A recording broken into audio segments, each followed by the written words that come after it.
All right, and we are back for another Megatron draws because it's been a while. It's been a while because last weekend we were all about our diorama, which is finally done. So the Galvatron shelf is finally done, and so now we can get back to the draw streams, which I couldn't really decide what I want to do this week, and kind of decided, you know what, because I've been putting this piece off for way too long, so I was like, I might as well do this one, even though we already did Beast Wars Megatron a couple years ago on the channel, which gosh, I was like in the very, very early stages of the channel, actually. And I'm just like touching up some inks here. But yeah, today we're working on Beast Wars Megatron because a buddy of mine on Twitter requested I do it, or rather he wanted. So rather the story behind this, right? It all kind of started off a couple years ago. And I drew this guy on my channel, and I ended up gifting it to Lethal Lightning. And so, and now what ended up happening was that piece ended up getting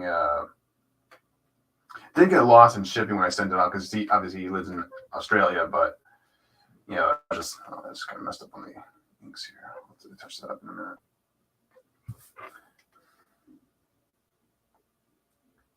Touch up the inks here on this face, then I'll move into the colors. But yeah, what ended up happening was because there was some sort of like shipping delay that was happening in Australia, so I think that was what was happening, and so it took forever for it to finally arrive. But I was getting kind of worried, so I decided, I'll just get started on because I still had the picture of the original piece on my phone, so I was like, okay, well, I'll just put on my phone. Or I'll just put it on the computer, print it off, and then I'll start working on a second piece in case something bad happened to the original art. And thankfully, the piece did end up in his hands, so I didn't have to completely redraw it. But a couple of months ago, a friend on Twitter said, "Hey, I want to see this drawn. I want it in my house." So I was like, "Oh, okay." So here we are now. So. Now, this one probably won't be turned into a time-lapse video just because I already did this one on my channel. And, we kind of have a little bit of, not really an unspoken rule, but we kind of have this thing where it's like, I kind of like to just do new things or draw a new character or something new every week. So this is the first time we're actually revisiting an old piece, which is kind of interesting, which will probably make for an interesting stream, actually, because it's like, it'll be kind of like, oh, let's see what different take we can go for this time around.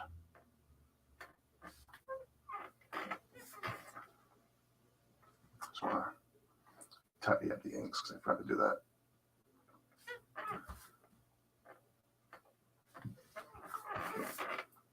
All right. So, like last time, we got to make sure we get sort of the. So we have three different colors of purple, right? We have the skin layer, and then we have like this sort of metallic,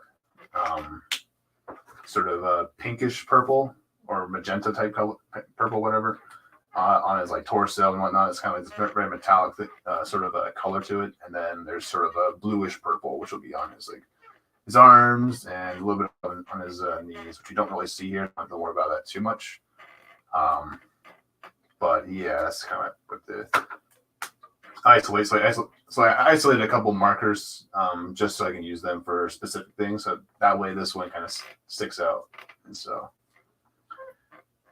I think last time I worked light to dark. So I think we'll just do the same thing we did last time, just with different colors.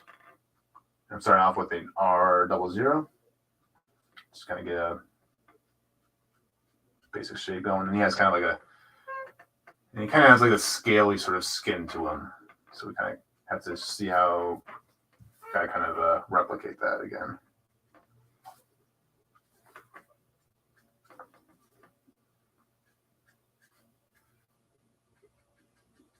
As much as one can. Just go over that because it's going to be covered up anyways.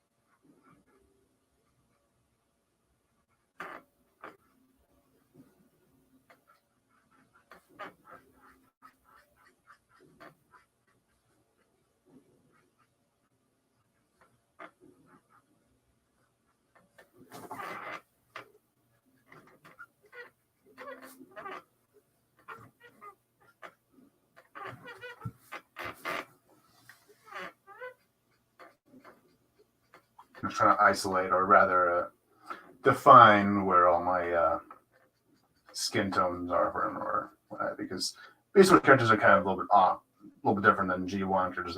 They're kind of mechanical mixed with a lot of organic elements. So you kind of want to get that across. I think I'm just gonna black this whole thing out here, the insides, or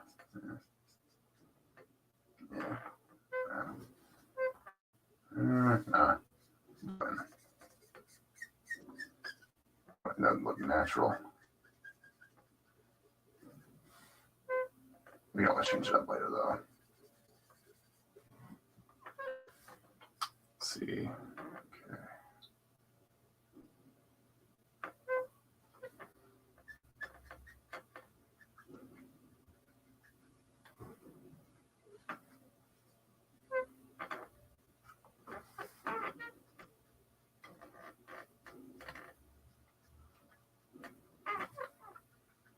I'm kind of just trying to color in patches. That way I can kind of, it'll kind of give that sort of scaly sort of texture once I go in to add more and more colors on top of it.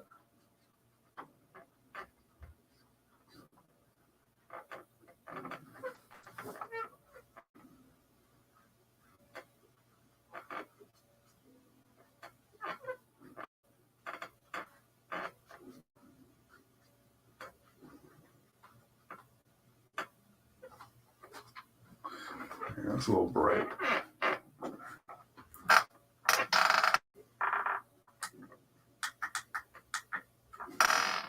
There, might be better for you to see.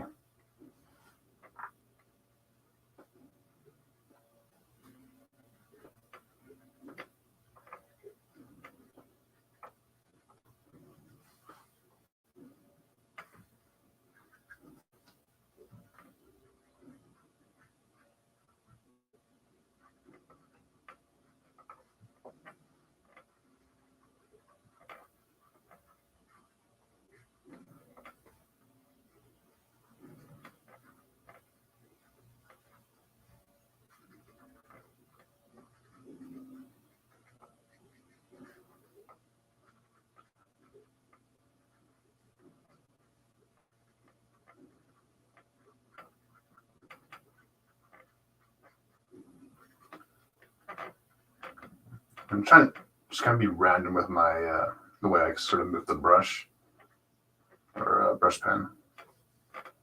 Just kind of give that sort of natural look as much as possible. Yes, thighs here. I have a same sort of pattern or some sort of skin texture.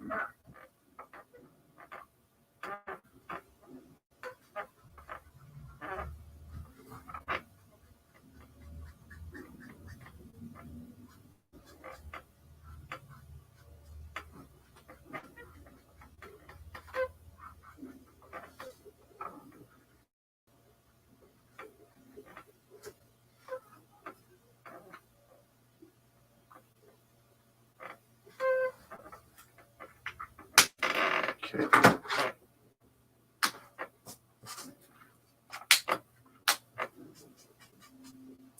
I think we need a refill.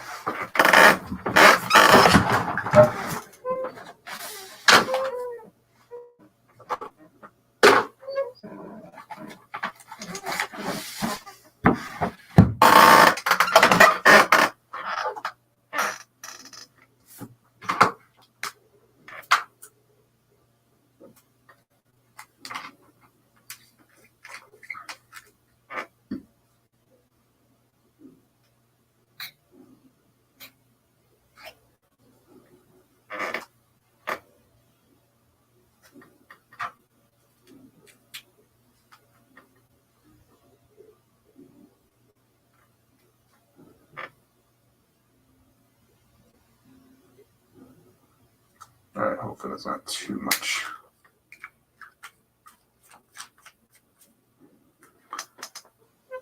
Yeah, so just sit for a minute. Okay.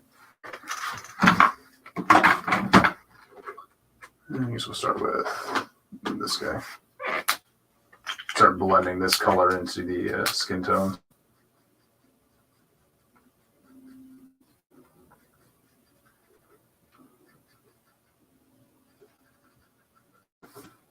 Kind of try to follow the same sort of pattern we already kind of left in. All right.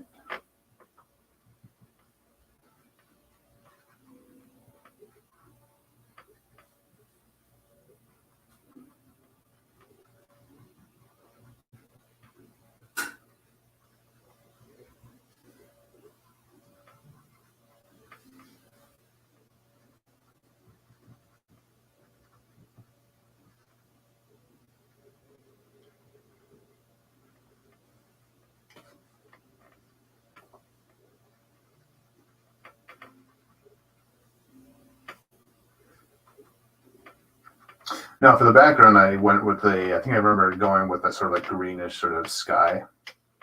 So I might do the same thing this time. I think that the green sky really works because it helps sort of, because green and yellow are really good complementary colors for purple. And since the sky is basically all purple for the most part, it sort of works out best that way.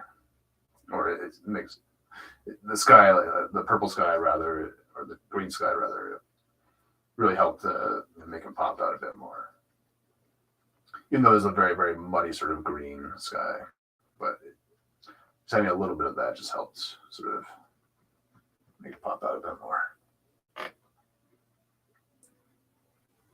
Now, I'm using the Masterpiece figure or on the computer as reference, like I did last time.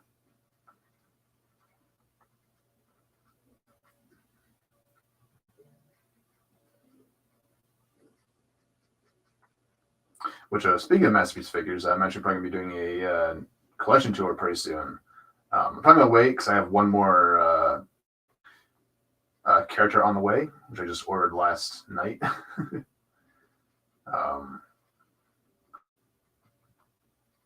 And I have my lights coming in this Tuesday, supposedly. Because who can trust all those shipping notices anymore at this point? But yeah, I have my lights finally coming in, so I should be able to set that up, and then yeah, from there, just a matter of, I think once I have that all set up, I'll do another collection tour, and then possibly another one by December. But that kind of depends on how much really like changes with my collection, because I'm not too sure, because I'm still waiting on Fans Toys to release their Scourge, who I've been waiting for a very, very long time, because I've had their Galvatron, their Cyclonus on the shelf for a long time, but I'm still waiting on that Scourge, because I didn't want to get the extra response version of Scourge, just because for me, it was like if I'm going to get a set of characters right, like the Dinobots, for instance, I want them all to be kind of from the same company or same third-party company. And so, yeah, I was just like, and so for the Galvatron Cyclone Scourge duo, I kind of wanted to wait and get the Scourge before, just to kind of finish off that team. And after looking at the final product, or rather, I'm very, very glad that I waited, because that figure was awesome. So just gotta wait and wait. Now I think on shows on TF, I think that the Scourge is releasing, I think in August or September on their side of things. But from the place I'm ordering from, because I already have my deposit put in for it, it's coming out. It hasn't really got a specific date yet, so it's kind of one of those weird things. But I'm hoping soon. Hoping it's coming out soon.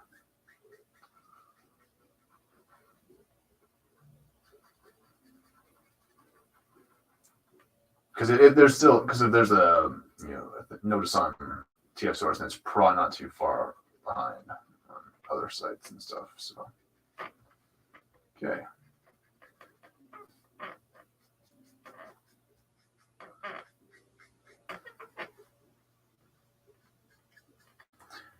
But yeah, and yesterday I actually got my wheelie in. So not yesterday, but I think on Thursday it came in.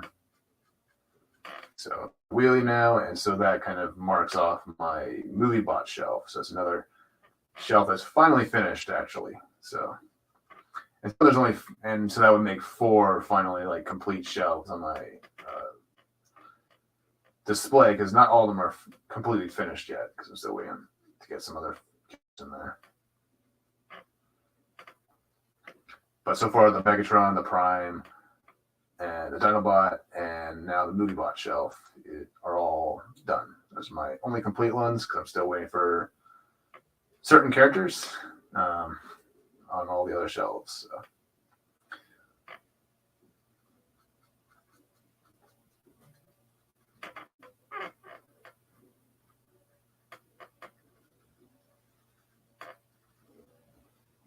But yeah, that's a little update in the Transformer land of this room here.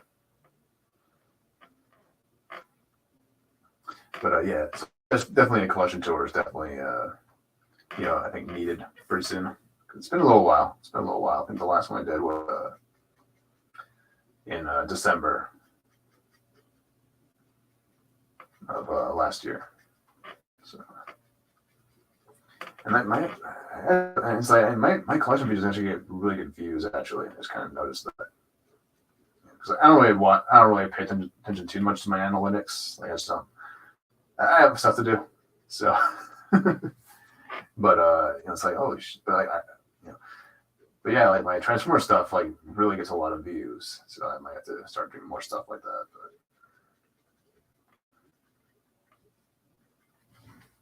Or rather, more diorama streams might be in order, because I do have some more ideas for ones.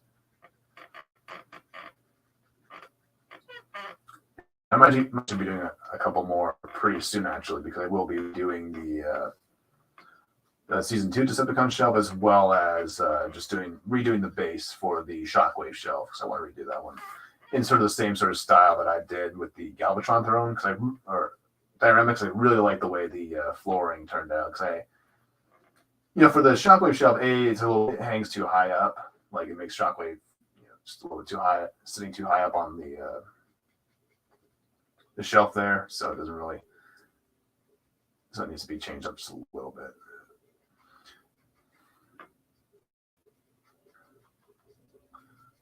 But what I really liked about the way the Galvatron diorama sort of turned out is like was having that breakup of color, different colors on the base floor, really made it like pop out,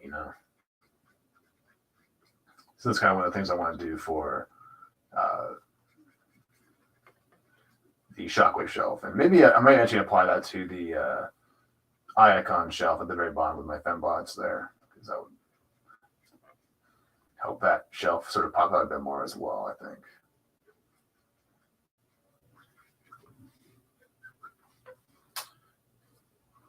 Yeah, Steak Novi. How's it going, man? Good to see you. Prime. Exactly. Yeah. Doing Beast Wars. Or rather, redoing a Beast Wars piece, because a friend wanted me to. And I kept putting it off for too long because stuff happened. So I was like, fuck it. Let's do a stream of it.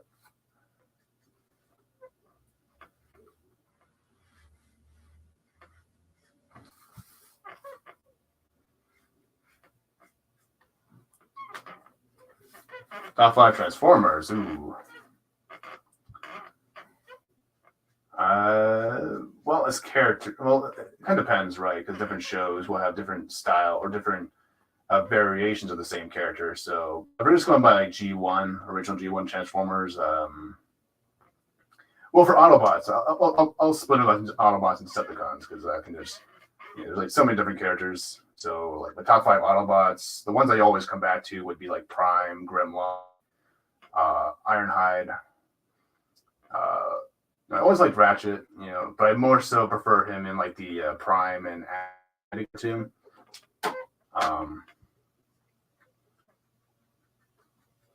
And maybe Prowl. I think I go Prowl.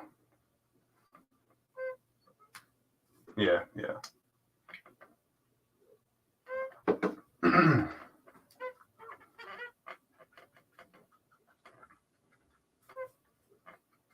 didn't really like how they treated Pralvo in the IDW stuff. Kind of felt like he was an asshole. Like he was very like he was just an asshole to everybody. Just like him that. I always referred to him. He was more of a he's more laid back. I found in the original cartoon. But as for Decepticons, obviously, Megatron, Starscream, Soundwave, Shockwave, especially Marvel Comics Shockwave. He's a badass in that. But after that, probably that's for some characters.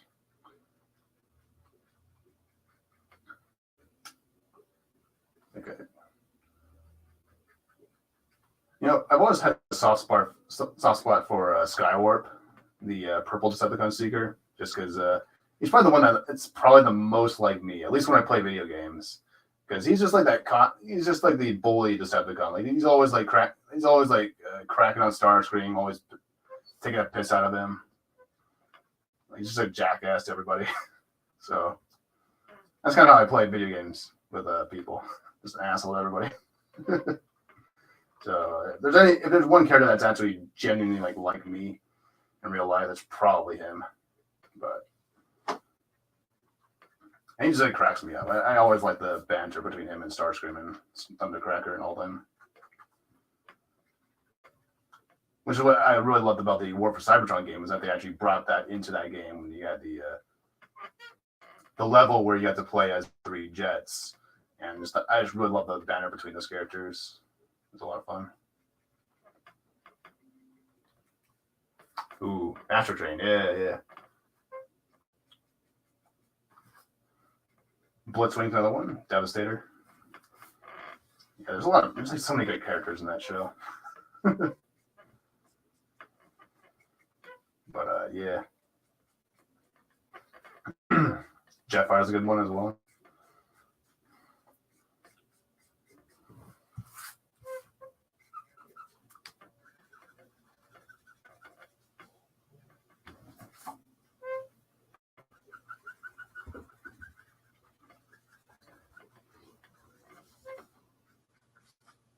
All right.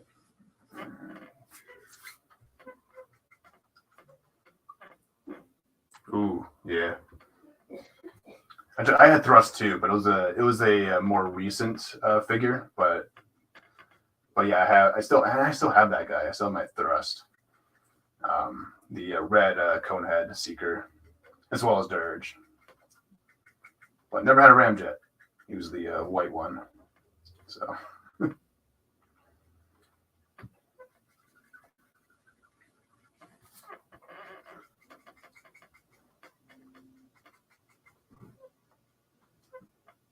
Yeah, Blitzwing's a cool character too. I always love the triple changers. They were so cool. And I actually really like the way they handled Blitzwing in the Transformers animated cartoon, where they gave him like to kind of play off of the idea of him being a triple changer. They also kind of played around with his personality, where it's like they gave him like 3 like different interchangeable heads or whatever, and that would like spin around depending on his personality at the time, or. You'd have like 3 different personalities. Like you'd have a very military, very like off the wall sort of character or voice, and then you had the more cool headed sort of face, and then you had like the more crazy lunatic face, which is kind of cool. So it's a lot more fun as a character.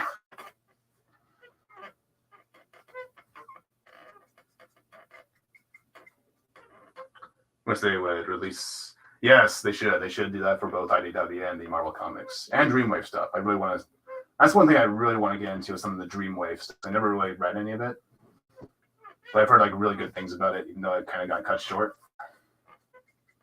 And that's where I want to really dive into at some point, because they don't because like IDW does not really re-release their Transformer stuff. Like it's really hard to find. It goes for a really big penny on eBay. So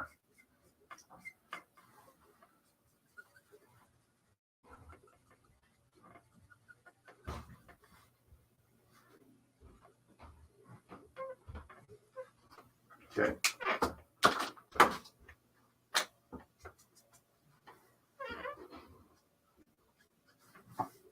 start adding some shadows.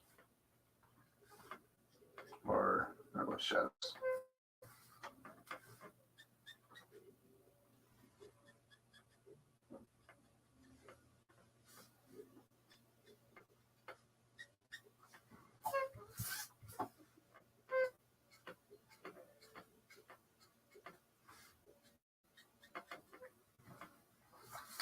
Tommy has a sick amount of knowledge of Transformers. He has nuts. Ooh, yeah.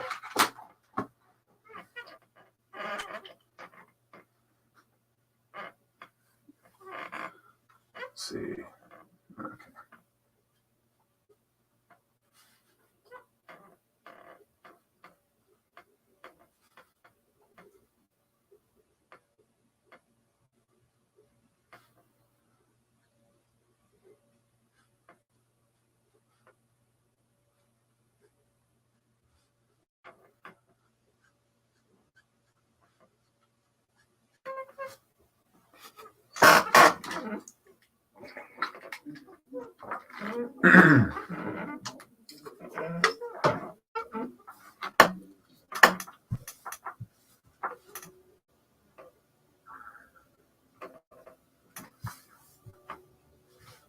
But yeah, getting back to the Cybertron games, like they might be re-releasing them at some point pretty soon.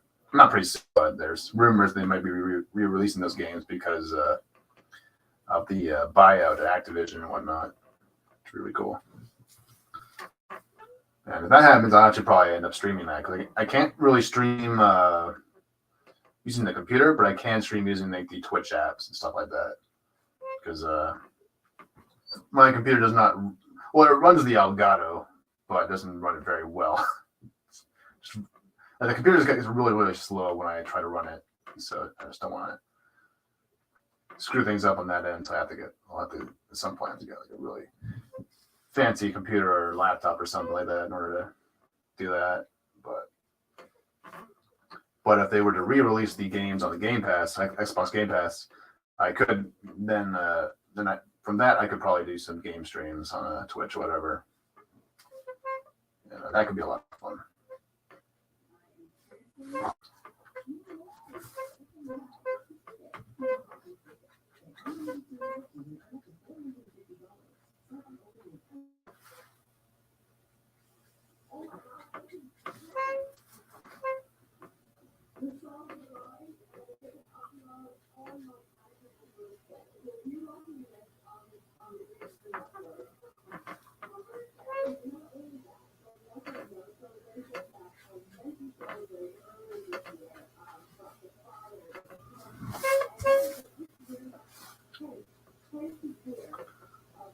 Don't mind me on Twitch.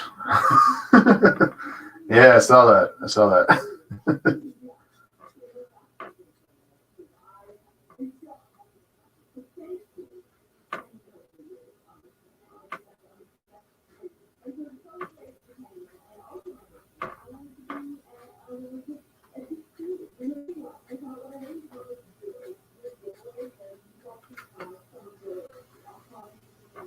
I need to try to talk with him. I realize I'm pathetic. Ignore me, yeah.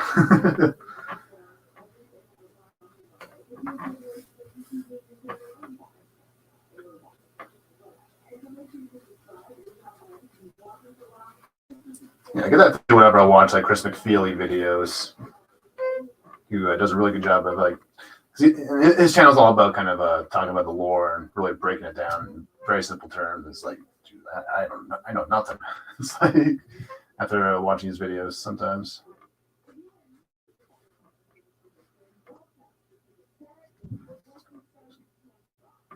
But so, you can't really know everything sometimes, because it's like there's just so much to the lore.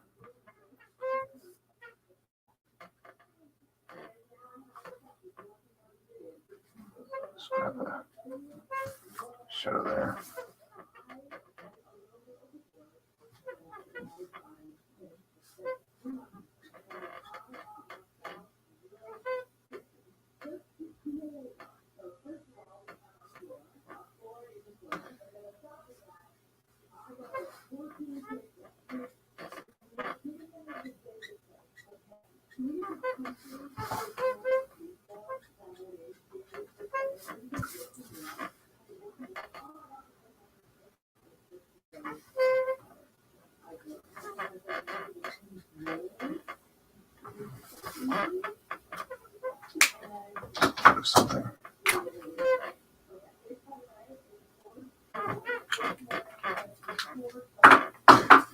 it's about retaining the information. You don't remember everything forever. Yeah, exactly. It's a shame that collecting stuff has gotten so. Yeah, it really has.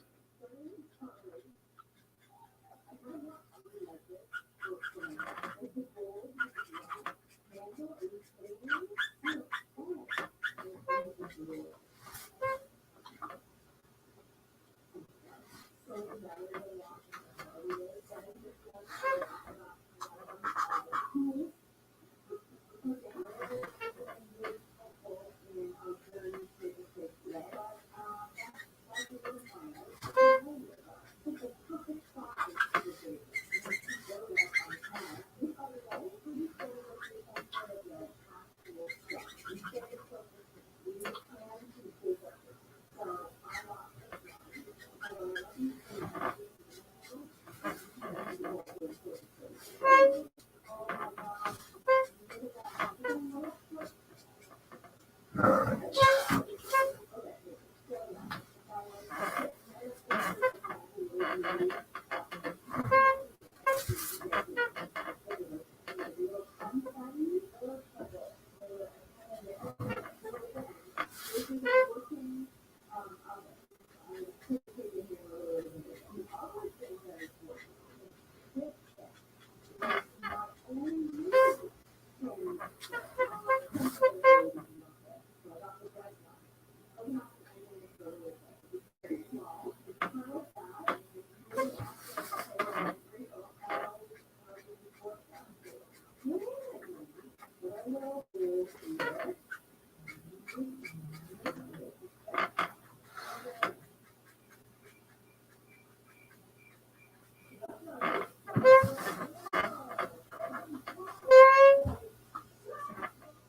Can see it when Mara and I do our top 10 lists. Chat gets really engaged. Ooh, yeah.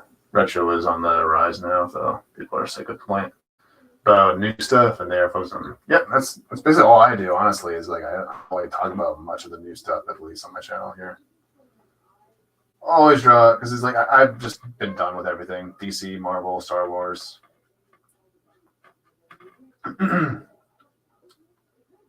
And even most of like a lot of Transformer stuff, I don't really consume a lot of. Like I'm more interested in like the older stuff, honestly. Like I haven't seen the new show that's out. It's been out. I haven't seen the new movie. Haven't seen. Like the only thing that really piques my interest is this new game coming out, the Reactivate game. Like that one kind of looks interesting to me.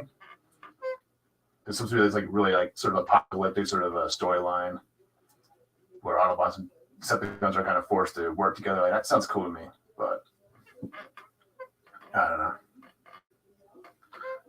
Not too sure if I'll be able to play it though, because I'm not too sure if it's going to be for only for next gen consoles and not for current gen, or rather, like, because all I have is Xbox One, so I don't have the newer one yet, and that shit's fucking expensive.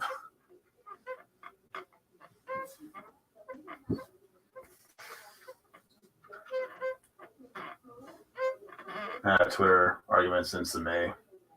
Yeah.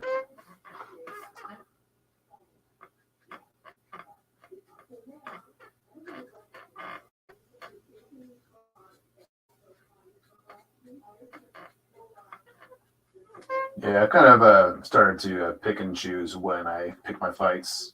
It's like sometimes it's just like it's not worth it. Sometimes it's like I just don't care enough.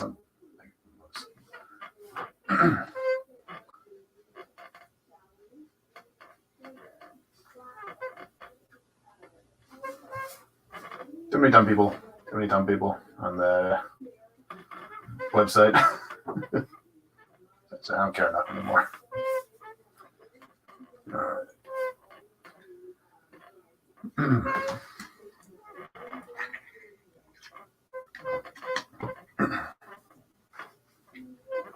right.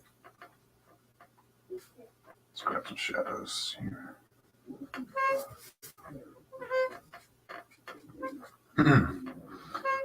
And the like anyway, so yeah, exactly.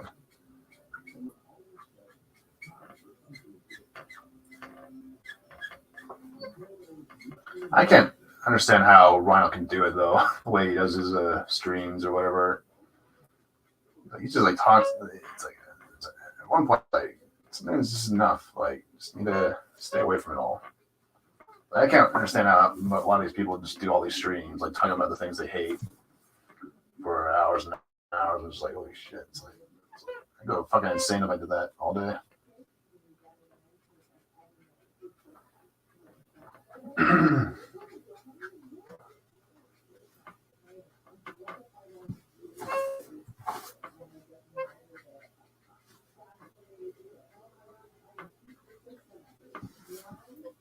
Like, I don't understand why people have just like given up on like Hollywood in general. A lot of times. I mean, I understand why. Obviously, they're trying to ride the algorithm sometimes. A lot of these people, but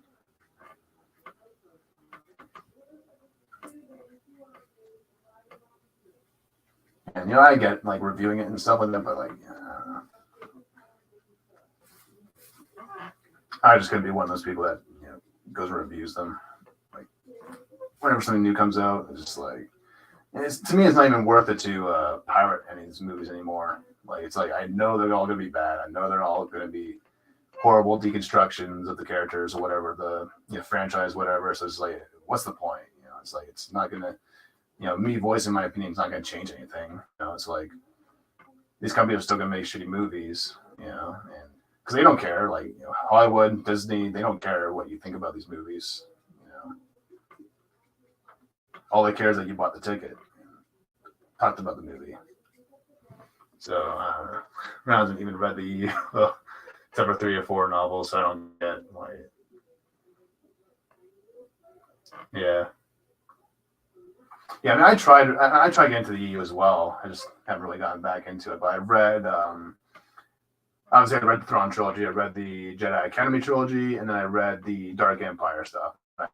I started reading iJedi, but then I just kind of fell off it because I've just been focused on other things. But I have a bunch of like Star Wars novels upstairs. Like, I just haven't had really the time to really read any of it. But because like for a while I was really into the EU stuff because I was so done with Disney. I was like, you know what, I'm going to get into the EU as much as possible. So for like a whole year, I was like spending my time going to bookstores and getting as many novels as I could.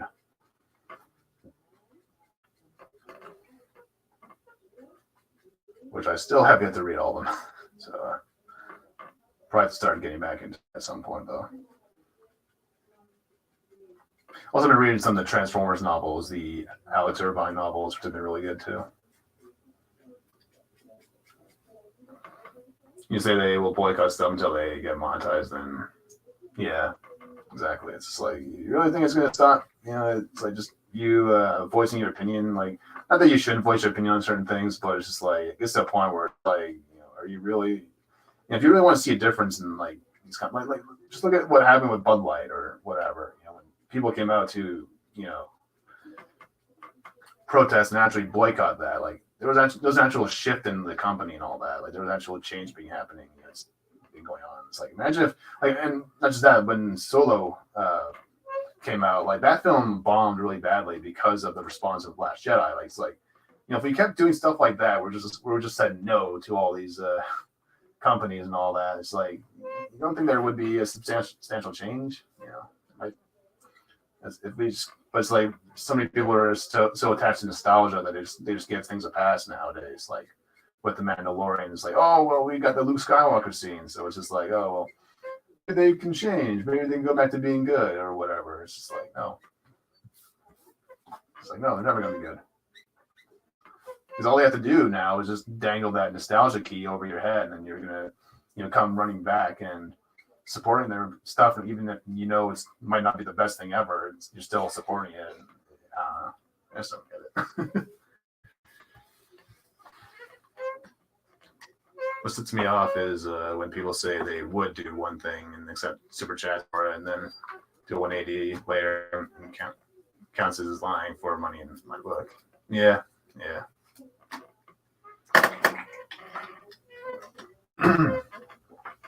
No joke, I actually, it's like on some level I did want to see the new Transformers movie, for all it's worth on some level, like, and really the only reason would have been for Peter Cullen, and as it's Prime, it's Peter Cullen as Prime and it's in G1 form. But just from the trailers alone, I knew they were getting the character wrong. I knew they were, like it was a stupid idea to bring in Beast Wars elements, because the way Beast Wars is supposed to really work is it's meant to be more of a time paradox storyline.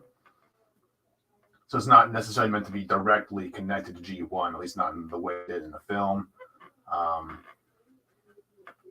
It's way too early on to use Unicron, especially like Unicron is a threat that should be a character that should be very, very foreboding and very, very mysterious and very ominous. Like you shouldn't just like have him just like in a movie willy-nilly. It should be more impactful when he's on screen. And I feel like the less there is, the more there. I always kind of believe in the less is more philosophy with that kind of a character like that. That's one character that you should, like, as a villain, should be more mysterious with and not use, at least not to that. And kind of like Thanos, right, from the MCU. Like, they had him in the backgrounds of most films, appearing once in a while, like in the Guardians of the Galaxy movie or what have you. But it wasn't until, like, Infinity War where you really saw, like, the gravity of his, threat level and all that. And I think that's to the suspense of it all, but yeah, so like, there was a part of me though that wanted to see the new movie, but like, I just couldn't go through with it. It wasn't the Optimus Prime that I knew that I wanted to see, because he was very, we see in the trailers he's very aggressive towards humans and stuff like that. And he's like very apprehensive about protecting them and all that, and it was just like, nope, that's not the character. So.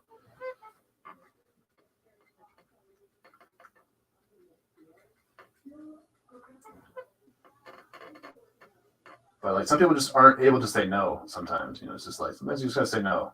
It's not that hard, really. Like I have avoided so many movies and so many different things over the years. Like I haven't seen anything at MCU since like I think the last Marvel movie I think I saw was like the Spider-Man. I think it was Far From Home, the one with Mysterio. I think that was the last one I ever saw. So I don't see it as often. Is more scary than. Yeah, exactly. Like it's Jaws effect where it's like you don't really see the shark, but when you do, it's like, oh shit. It's like, and they did that perfectly in the '86 movie where it's like you saw his threat level at the very beginning, but once you saw him like finally like transform at the end, like holy shit, he's a transformer too. It's like at first you're just like, oh, he's just a big planet eater monster, and it's like, oh shit, no, he's like on some other level,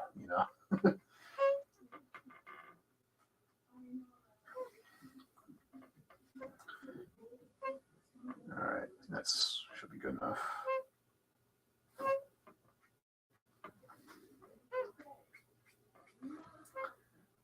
But I'll just say I'm watching it because I want to. That's it. Yeah, I gotta respect that at least that people are just honest more. So like just saying it. It's like because I'm not the type of person to say what you should see. Like if you genuinely want to see something, like go pay for it and go for it. Go for it. Like it's just like when it. But stick to it. But at the same time, it's like you should really learn to stick to your guns when you say something or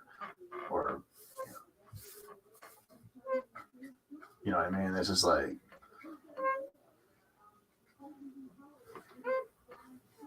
Or at the very least pirate it if you don't want to support the company, but it's just like at the same time, but if you're pirating it and you're reviewing it, it's like to me it's like you're still promoting film, you're still promoting because that's also how you give companies money is like free promotion, like because like if you bring more eyes to something, then the more people are gonna go ahead and watch it, or for whether they're watching it because they want to watch it or just to shit on it is to me, it's just like irrelevant because it's like you're still bringing attention to these things, like the new TMNT movie, for instance. Like you're bringing more and more eyes to it.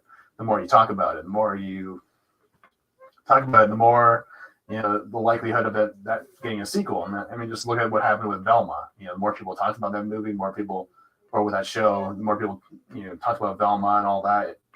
It's just like it brought more eyes to it, brought more viewership to it. It's all the companies care about it at the end of the day is money, and it's like you keep giving them attention, you keep giving them money. It's that simple. I have trouble telling the robots apart when they fight in Michael Bay movies. Yeah, actually, they all look the same. They all look. not so much that they look the same. It's more so just they all have so much junk on them that it's like you can't make sense of any of it. That's why, it's like it's more. I think it's more of a design issue than anything else, because like all the designs are just all clunky. They have all just gears all over. They don't really have any proper sort of look to them. They don't have, because they always had very much a hero. They always kind of like had a superhero look to them in a sense. They always had sort of a iconic look to them that always kind of stood out, and you veer away from that because like all the characters like literally only Prime and like Shockwave like looked like the original design, like, and just like at least from like, or those are the only two characters you could kind of tell that was Starscream or Shockwave or Prime. Everyone else you had to kind of squint and you had to be told like that was Ironhide, that was Jazz, or actually not Jazz. Jazz was okay. His design was okay, but like with Starscream, Soundwave, it's like you had to kind of be told that was those characters, And if you have to be told that, if you can't look at a character and say that's the character, that's that's Wheeljack, that's Brawn, that's Starscream or whatever, and it's just like if you can't do that at the very least, then you failed. You fail as a designer for the character. So I watched 4 new MCU movies last week. Yeah. I imagine so. I imagine they were. Yeah, how could they kicks it in when people who tell others to boycott and then purchase thing about it. You said I haven't watched it, so you don't have to. It's like I don't need. It's like I don't need you to go see something for me. It's just like I wasn't going to see it anyways.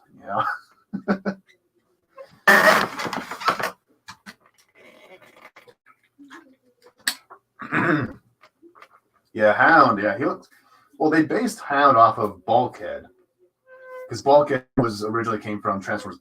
Well, I think he had a name in the original cartoon lore, but it wasn't a significant character. Like that's what the films kind of did sometimes, like with Barricade. Like Barricade was kind of a name that wasn't really all that significant in the original.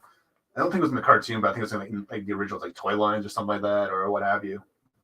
So they took that name and so it took the name Bulkhead in the Transformers animated cartoon and turned him into like this big, very big sort of hulking Autobot. But he was a much more likable character in that show.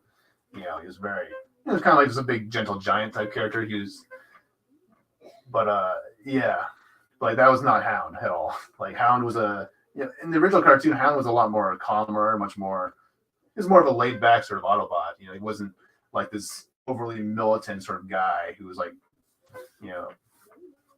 ready to pop up in any moment. It's just, nor was he fat, nor was he a fat guy.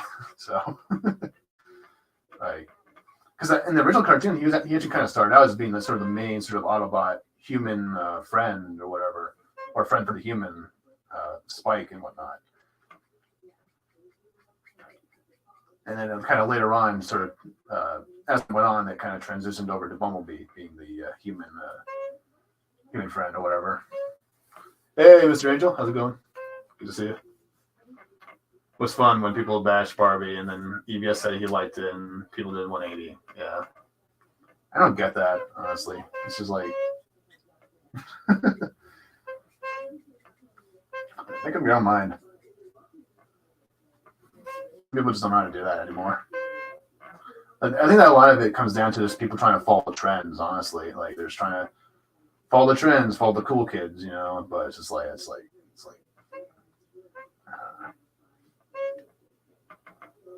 it really could be what it is, honestly. It's like people just like more interested in the community aspect of these franchises rather than the actual franchise itself, like what's good for the franchise, what's not good for the franchise.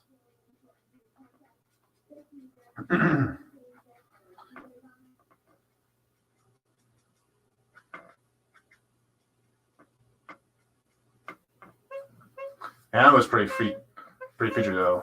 Early on, he was very, very. Yeah, he kind of went up way later on. Yeah, do the opposite. I just say stuff flat out. Like I do not like. Yeah, like it's like people need to start sticking to their guns more and just like be honest. I don't know.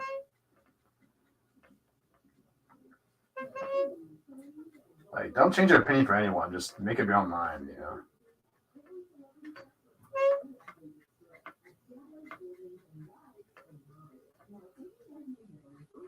it's like, what are you afraid of? It's like, what's to be afraid of if you don't like a movie? Someone like, are you afraid that you're gonna lose a friendship or something like that? Because if you like or dislike a movie, it's like, well, if you lose a friendship over a movie opinion, it's like you really have a friendship to begin with. It's really kind of comes down to sometimes. I feel like some people are just like afraid to speak their mind about certain franchises or whatever because they don't want to insult somebody they're friends with or whatever. But it's just like look, I'm always going to be honest about how I feel about most of these franchises. Like my thoughts on like the DC films, for instance, are very much cut and dry at this point. I've talked at least about them over the years doing this channel, and so but it's like I still but it's like I don't hold it against people like Trey or Mar or anyone else who likes like the Snyderverse stuff or what have you. It's like I'm not gonna tell you what you can and can't like, but it's just like I think there's definitely like a community angle to why some people feel the way they do or change their opinions on certain things because they want to stay in the little cliques, so to speak.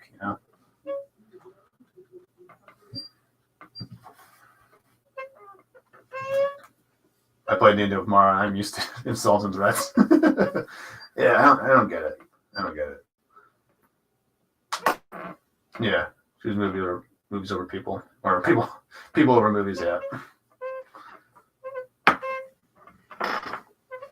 How people can stick to you. They always end up copying others.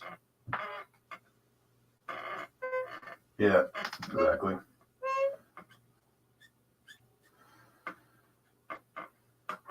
Okay. I'm gonna blend this out now. Art 20. Yeah, bring back the lighter shades of skin on him.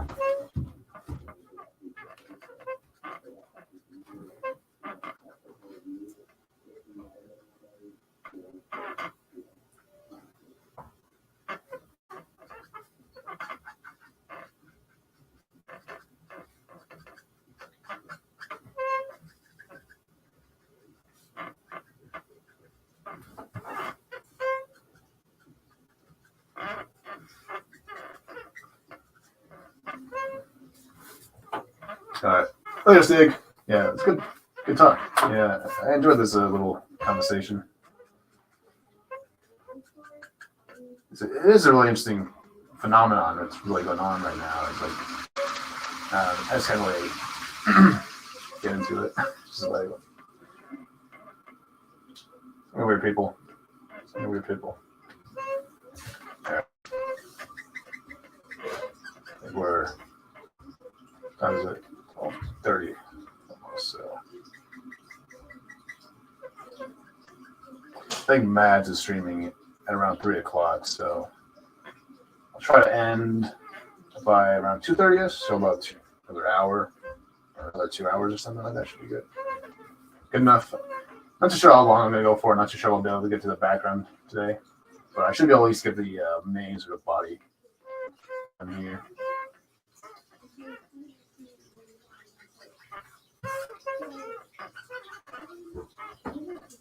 All right.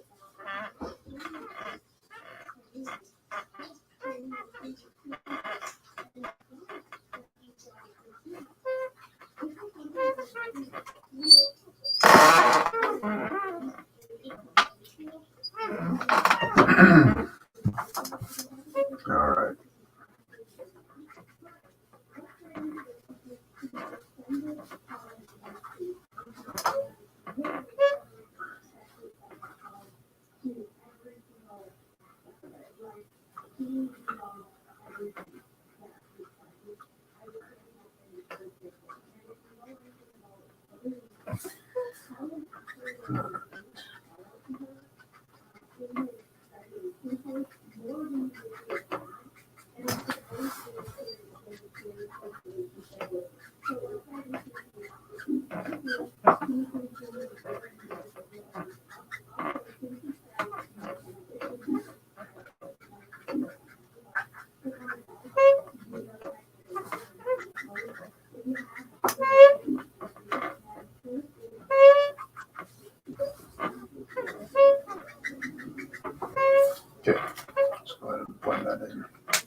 Yeah, wooden desk chair. Oh, it's not a wooden desk chair. It's just a really old chair. Camera's a bit blurred. Oh. This is a Beast Wars Megatron. So he turned into a purple T-Rex in that cartoon, and yeah, but it's not really the original G1 Megatron. Like it's a Megatron that he's kind of just like taking on the name of Megatron. He's kind of like the future, or they come from the future essentially, way after like the Autobot Decepticon wars that kind of ended and all that. But I'm not too knowledgeable on Beast Wars stuff, so I was always more of a G1 guy. But that's the basics of what I know for him. But I actually drew this one before, actually, about 2 years ago. I drew him for Lethal Lightning. And unfortunately, and because I drew him for, and I sent it off to him, but what happened was it took like a couple months for it to actually arrive because there was some sort of delay happening in Australia.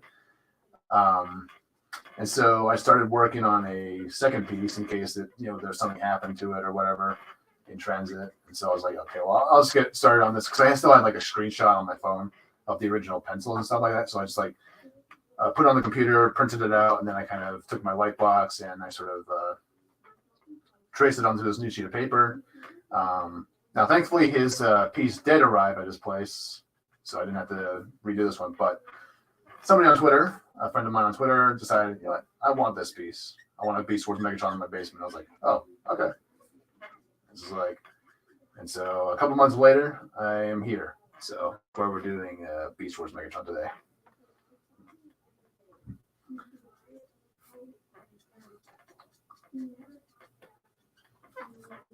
Well, it's kind of cool because we're doing it in a little bit different way now. We're kind of drawing it a little bit differently than we did beforehand.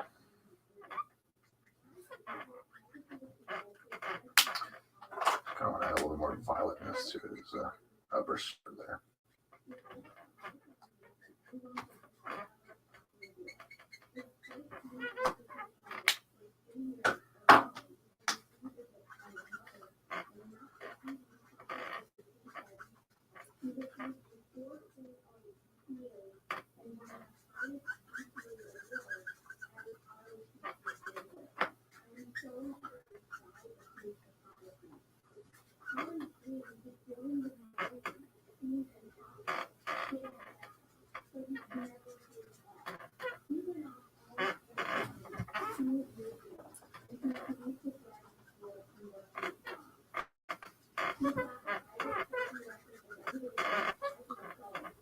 Yeah, but yeah, I definitely did need to get a new chair at some point. This was just fucking old. This wasn't a new desk. I really need a new desk. That way I don't have to hunch forward as much. Because my desk right now has like a little like shelf on the left side, so I can't fit my knees inside very well. So I always had a weird angle when I do these streams. That's why I mostly do colored pieces on my streams because it's a little bit. Because for me, when I do like pencils and inks, I have to be a bit more closer to the piece, like a little more forward, and I don't think people want to see my bald spot when I'm drawing. So, so we're gonna say kind of. That's why I do coloring because you don't have to really go not a whole as much detail you need to get into as say with inks, But yeah, my throat's fucking dry today. I don't know why.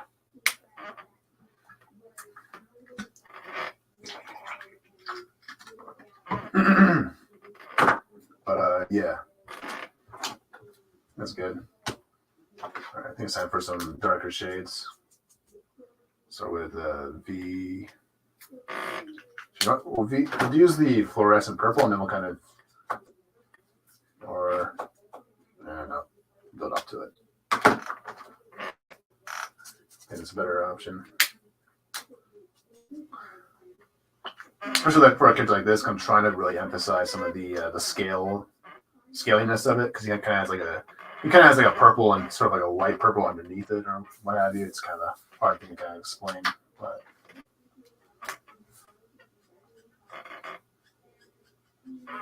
trying to give the illusion of like a skin sort of or scaly skin on him because he's a T-Rex. So And the Beast Wars characters always kind of had more of like an organic look to them, as well as the mechanical. At least in Robot mode, they had more mechanical stuff. But when they transformed, they were actual like blood animals. Because in the Beast Wars story, like their technology evolved to that point where they could actually transform into organic beings, not just like machines and stuff like that. Which really wasn't my that's kind of where my sort of interest in the Beast Wars stuff kind of stopped. Because I was just like, yeah, I like my mechanical robots. I like more mechanical. And I was already so much more, attached to the original G1 characters. That was just like, I just miss my boys. I miss my boys Ironhide and Ratchet and Prime and all them, like the real ones. Like to me, those are the real Transformers. So nothing really against Beast Wars personally. It's just kind of like my general thoughts on why I personally didn't. Because I know that it is probably a good show.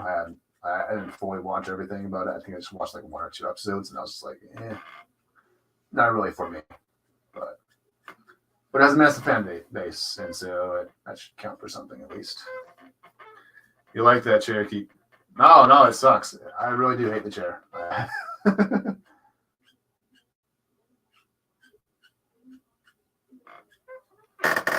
Like, it is old. It is old.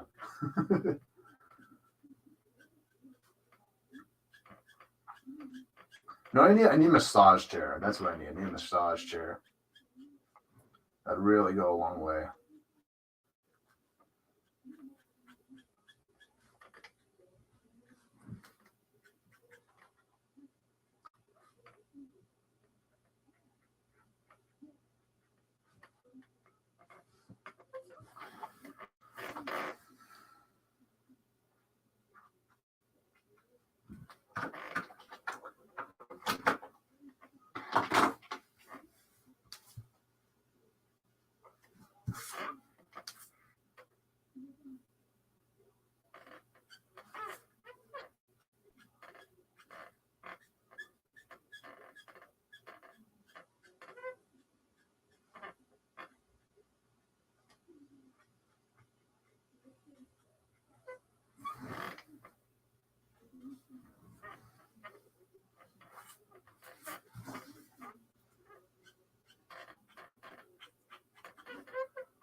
Not that old. I'm not that old. I'm 24. Well, I'm 25 actually pretty soon. Actually, on my birthday is coming up on the 27th. So, but yeah, even though I don't, I'm not really old, I still kind of feel old. So.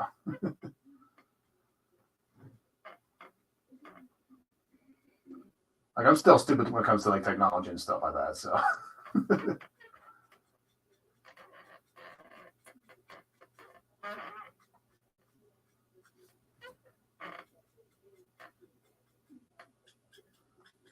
All right.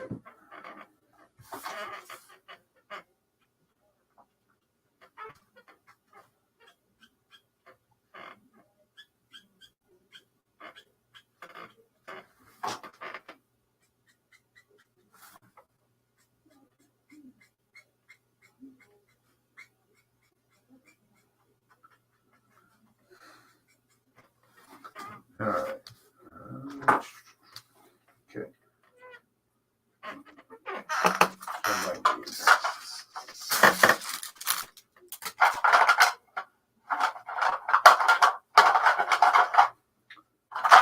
I need this one. And maybe some black.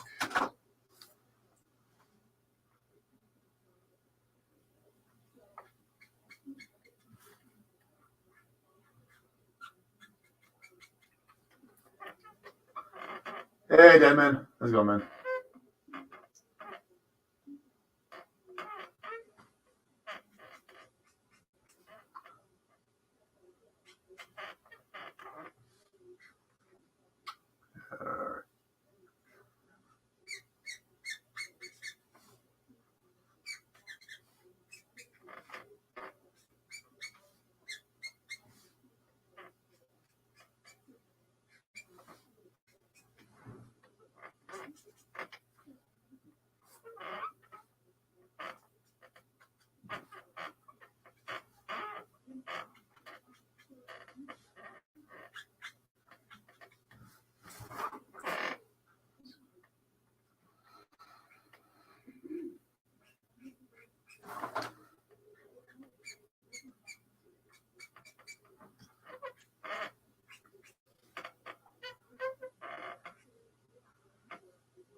the procedure of coloring certain colors first. Sometimes, if there's a color that, like for example, this what we're doing now is the skin on the actual T-Rex of his rollout mode. So when I do like a person, for example, like I was drawing like a Wonder Woman or something like that, I'd usually start off with the skin tones. Well, for that, I usually do tones, hair, and then the costume. But if it's something like this, where it's a transformer or a character with a bunch of different colors, like for example, this one, there's gonna be 3 different kinds of shades of purple. There's one we're using right now, which is for the skin. Then we'll have one that's kind of more metallic.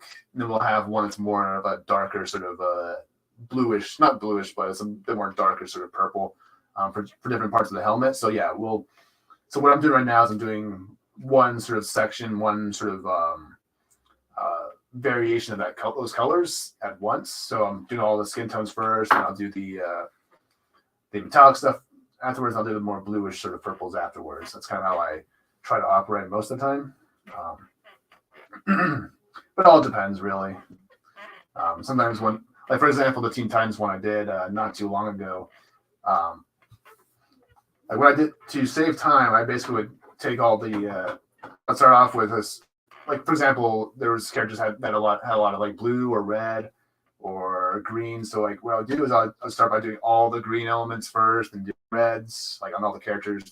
And I was kind of move from character to character depending on what areas of the colors I was working on. So I got to do all. So like for example, Beast Boy, I did all of his green skin, and I went and moved on to the green on Robin's like costume or whatever. That's kind of how I sometimes will operate, especially if I'm doing a big ensemble piece. That kind of helps save time for my streams here. So.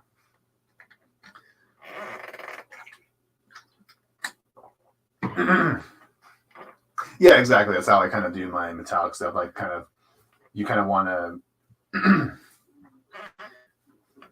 yeah, use a lot of highlights. There's a lot of highlights that go into it. So, but also for this one, I have to do it's a very, very different shade of purple. It's kind of like more magenta-like.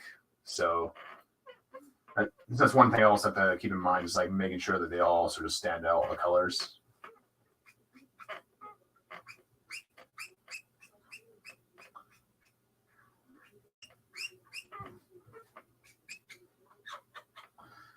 So yeah, but my process kind of varies depending on what I'm doing.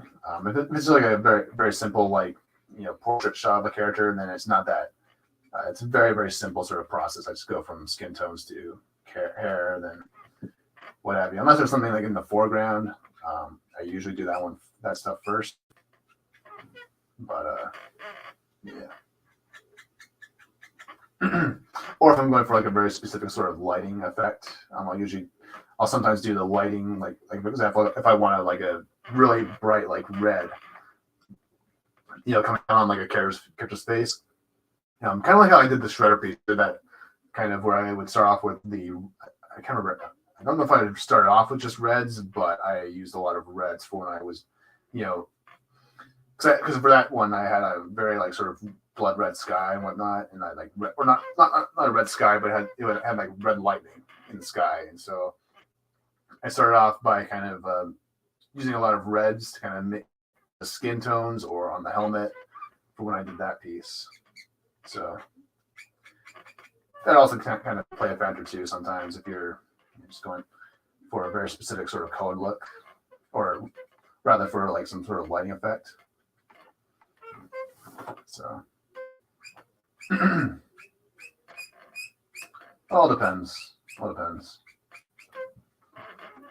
We meet everyone everywhere. Dang it. Stunning weird phone thing. Here. Something's weird about there we go. There we go. It's a little bit too bright on my end. So hopefully that helps our boy here stand out.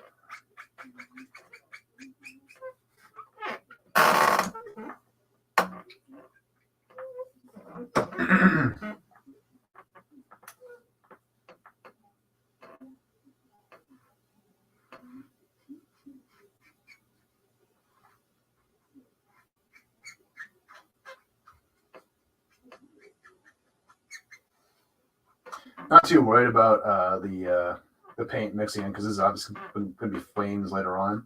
Not too worried about the markers going into it because I will be kind of touching that up later on anyways. So some things I don't worry too much about when it comes to using markers here because I have a lot of a lot of Poscas, which are basically like just I think they're just like I think they're mixed with acrylics. I'm just sure, but it's kind of like a painting marker, for lack of better terms. So you kind of you can kind of fix mistakes, but also you can kind of add really cool little effects here and there, depending on the project, of course. Because all right, it's kind of nature of art. Always doing something new, or you always kind of tend to find new ways of doing things for different sort of effects or whatnot.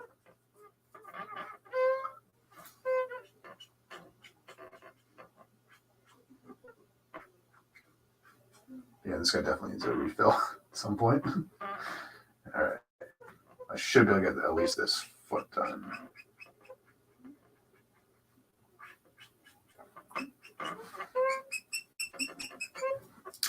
I'll just use the chiseled side. Yeah, I cannot talk about it today at all. My throat's been all dry all week. It's so hot here.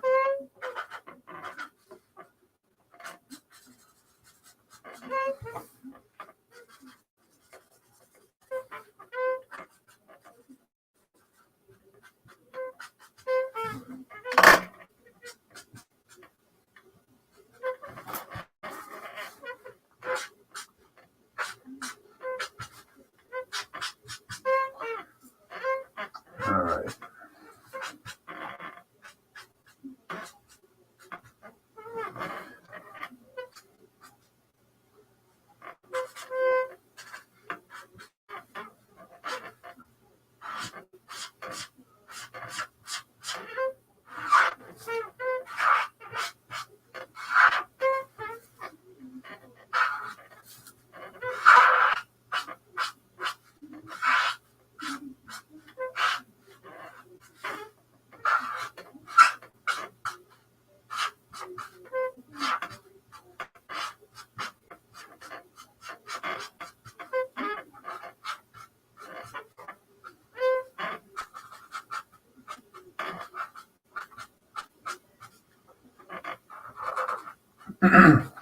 But yeah, so I'm not too sure exactly what I'll be doing for my birthday stream coming up on the 26th. Because, well, for my birthday, because my birthday's on the 27th, so I'll probably stream before the official date because I might be spending time with family at that point.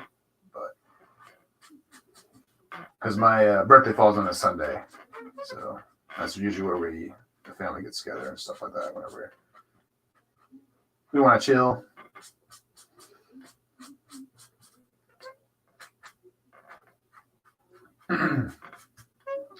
I haven't really decided what I'll be drawing just yet. I might just do so I still have a Starfire and a Blackfire that I want to get done, but I also might do the Raven piece that I started. So yeah, I think last year I did Predicating. If I'm not mistaken, I did Predicating on the channel when I did my draw stream.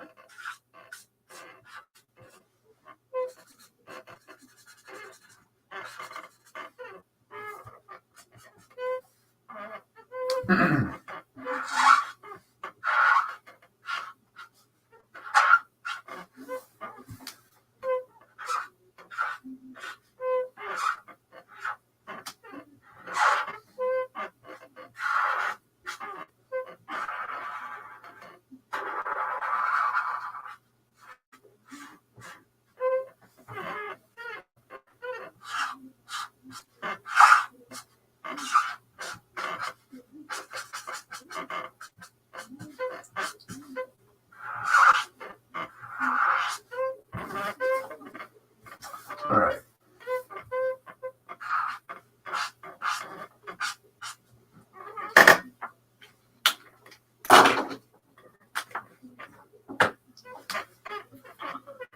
I'm checking out several people's streams at the moment. Oh, yeah. I do the same thing as well. there's so many people I follow, so I always try to kind of keep up with everybody.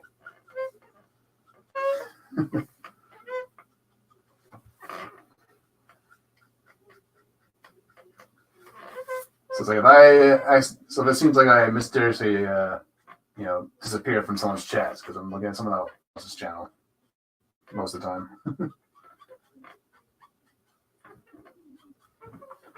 All right, I was kind of bringing this blue-violet color, just kind of bring sort of a little bit of a coolness to the darker shades here.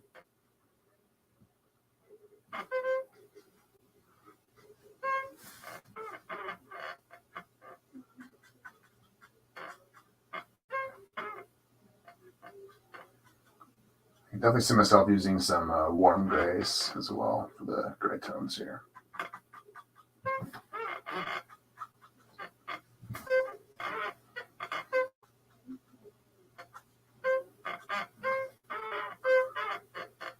Cross-referencing in some chats. Yeah.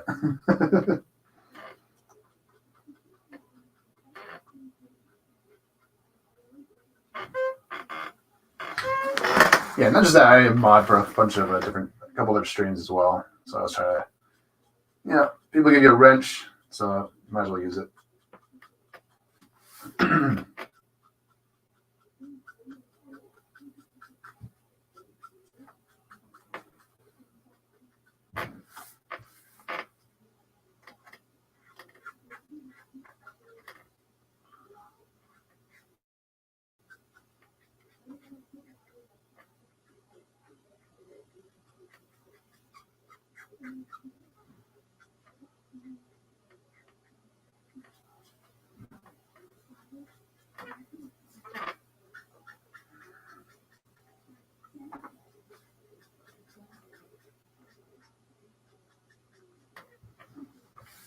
All right.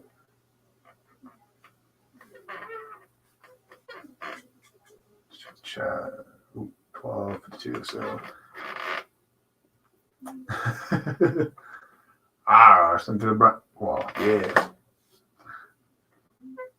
Great design for a graffiti piece. Ooh, maybe graffiti.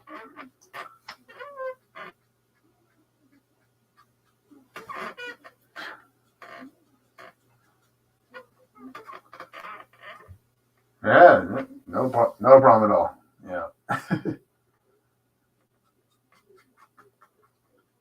Look, if my art inspires you in some way, I feel like my mission was accomplished. So, I actually heard that Lisa's been starting to get into some sort of art. Not too sure what that's all about. She didn't really say it or shown anything off, but I'm intrigued nonetheless.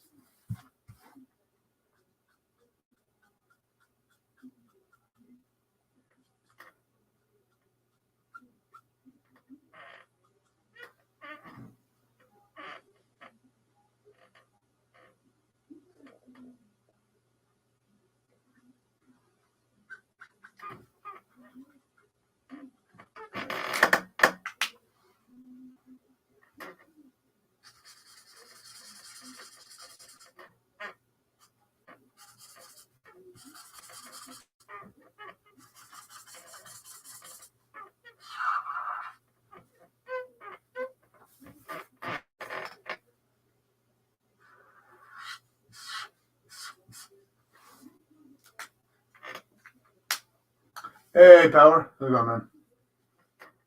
Good to see you.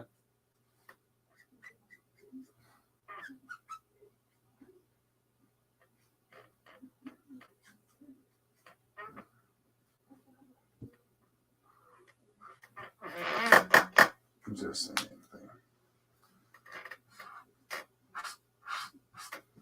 Oh, this guy needs a refill.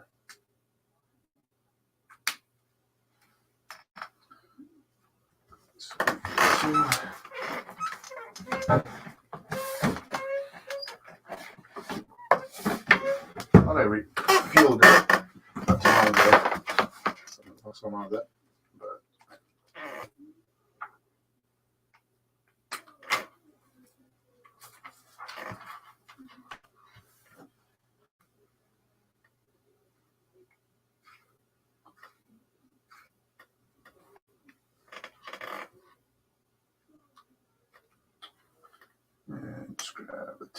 so to speak. There we go. Be careful not to overflow it. So that could be a disaster. Got a wall in my something like this. Ooh, that's pretty cool.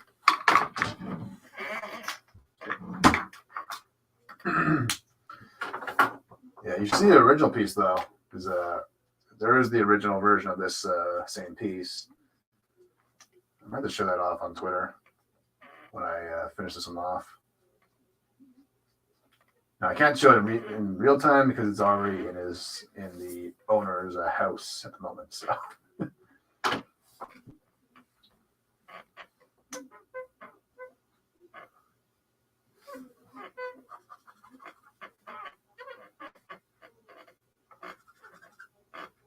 Normally, I really wouldn't do like one of these kinds of pieces unless I'm doing like something like the Nemesis Prime or the Shattered Glass Prime, which is kind of just like a recolor of the Nemesis Prime piece I did when I did that stream. But normally I like to do something new on the channel, like a new character or new, or if I'm doing a same character I've already done, like Megatron or Prime, like I'll at least try to do something different with them, you know. Just gonna spice things. I like to spice things up on this channel here. So, all right.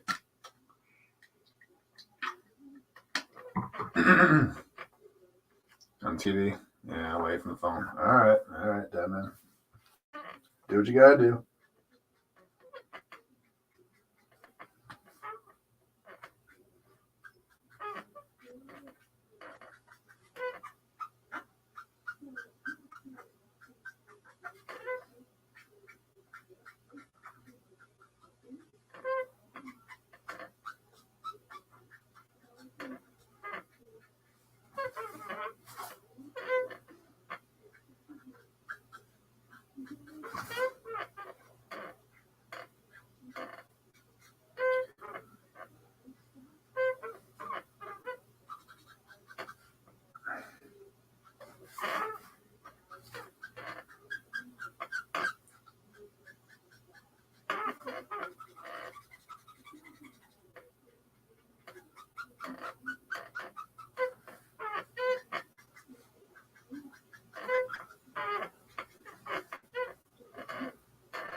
All right, Mr. Angel, have a good dinner in the European part of the world. All right.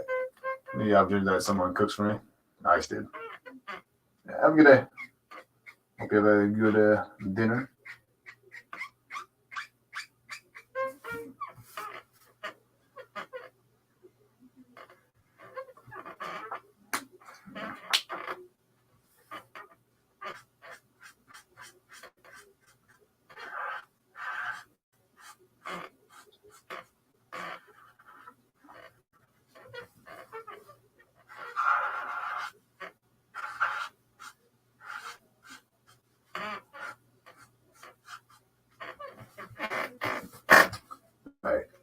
should be good with that color. Now,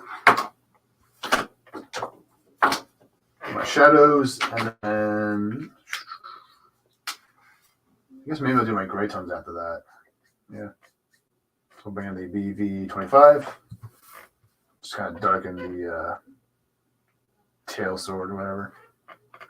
Just a bit more. I'll probably add some black on top of that. Or actually, maybe better just to do black and then, yeah. That's what we'll do. And then we'll put the bluish violet on top of it. That way it kind of has a more natural sort of transition, so to speak. Let's do all in black.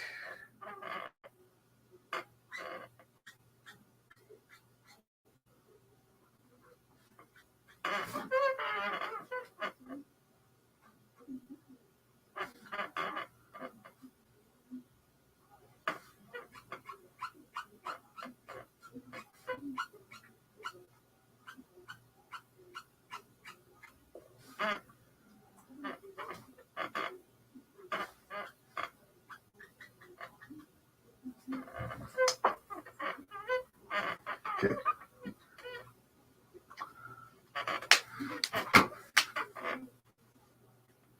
And then we'll add the BV25. That way we can blend the blacks and the grayish purple together.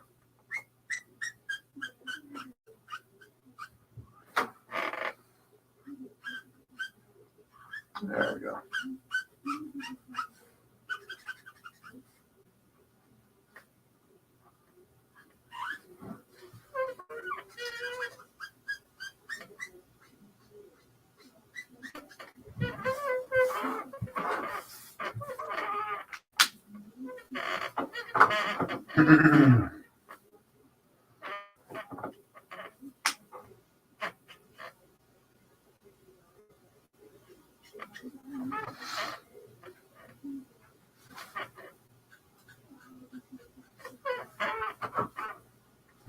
Should go black for.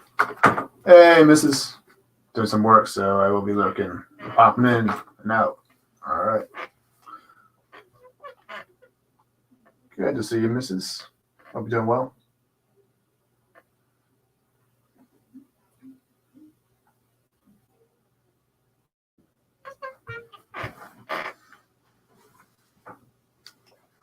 Now just black on the nose.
All right.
All right. But yeah, I'm thinking about doing another diorama stream probably next month, maybe. Kind of like to space them out a bit, you know, so I can have, because that way I can actually have some time with my actual draw streams here. I'm actually almost, holy shit, 97. This is 97th draw stream, so 3 more until be the big 100. So, which might actually, that might be my birthday stream. Hold on. That'd be crazy if that happened. Hold on. Let's see. Oh, yeah, it might be. Yeah. Yeah. Holy shit. That's crazy coincidence. Right, now I have to do all my streams then. So I can't miss any stream this time.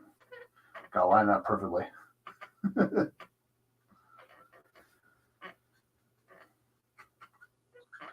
All right.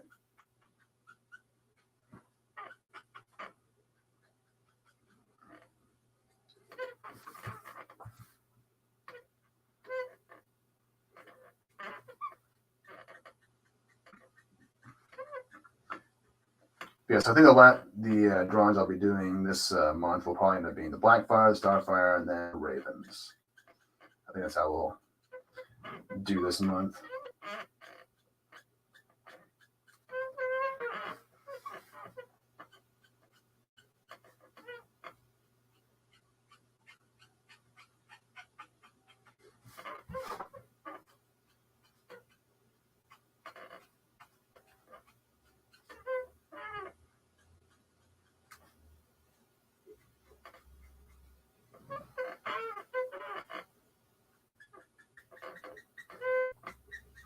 All I know for sure is that all my purple's taking a beating lately. I've just been trying so many purple characters. Got Beast Wars Megatron, did Raven like a couple times, plus Starfire once with the Titan's piece. So using lots of purple lately. All right.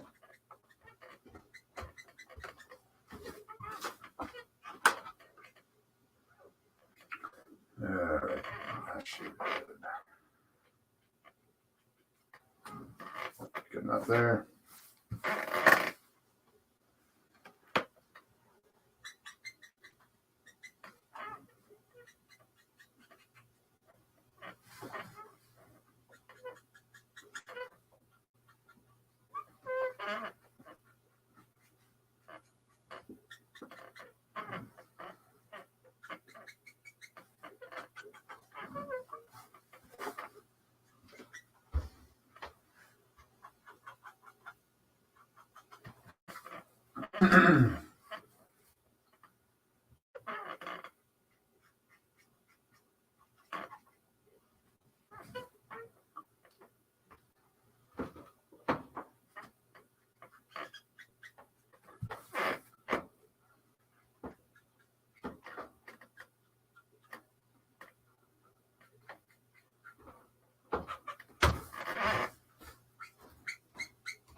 This guy needs a refill soon.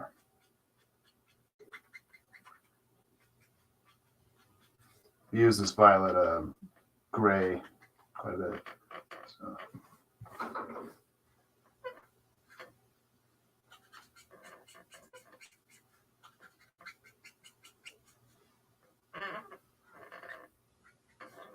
All right.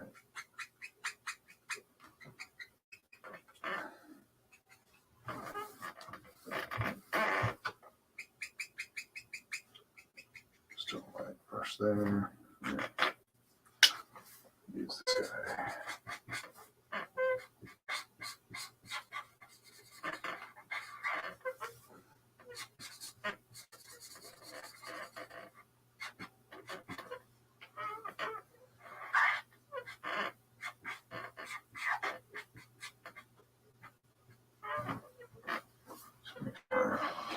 Blurred.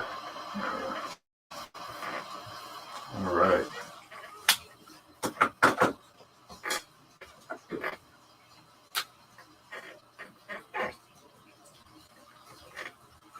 I shall use this guy. Blend some of the colors together. Gonna bring back some of the lighter shades.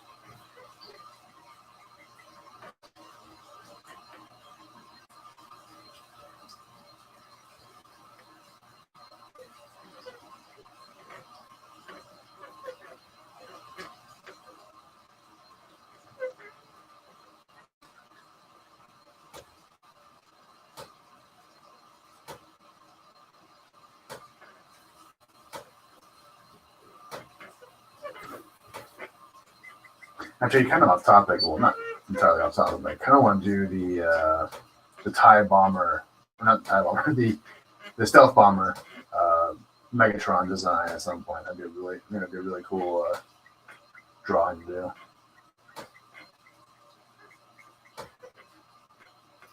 I kind of got the idea when I was rewatching that little fan film, that Starscream fan film that someone made, like an animation where Megatron and Starscream are having a little fight, which is.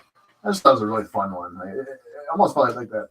It was really fun, like little animation.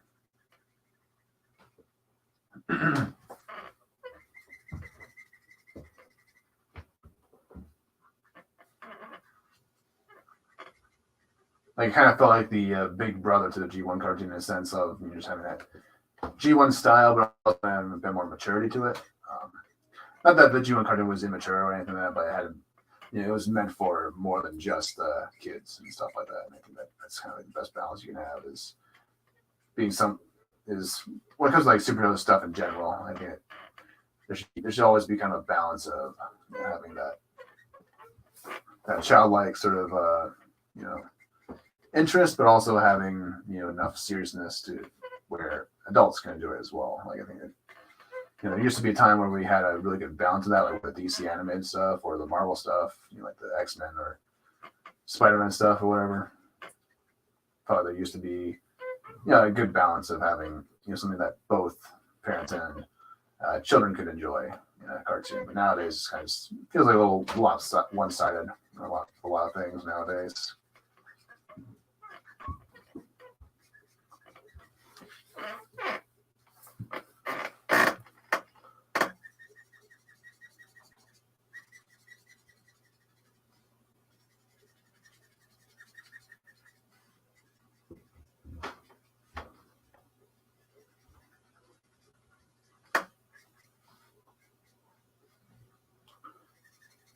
All right, should be good enough.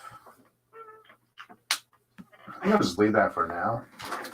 I'm gonna get started on some of the other colors because I've just been doing this one thing this whole entire stream. So why not move on a little bit?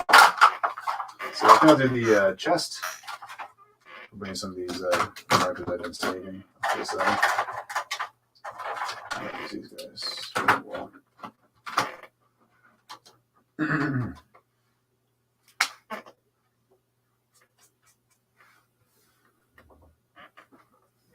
All right.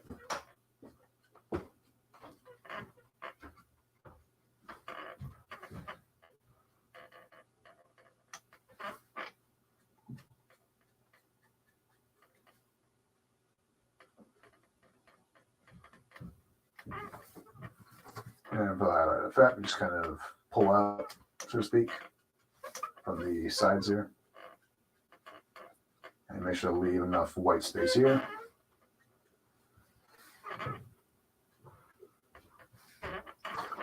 I want to have the same sort of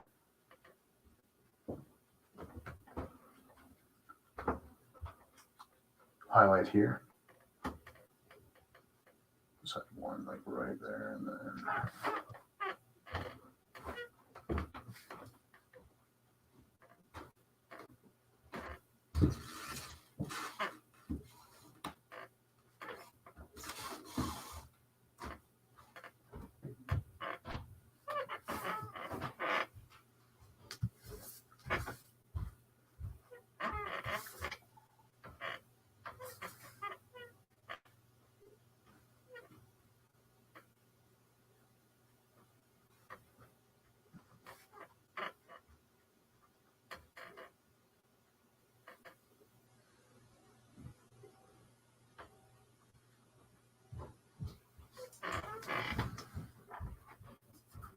okay, and then the thighs.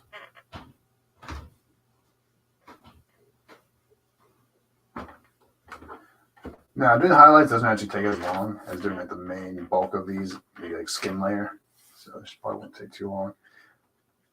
I don't think I'll be able to get to the background today, but we'll see. I'm going to end by at least 2:30ish. So we got about, we'll put that pull through. But I want to at least have like the main body done at least. And then I guess let's do the background on the side.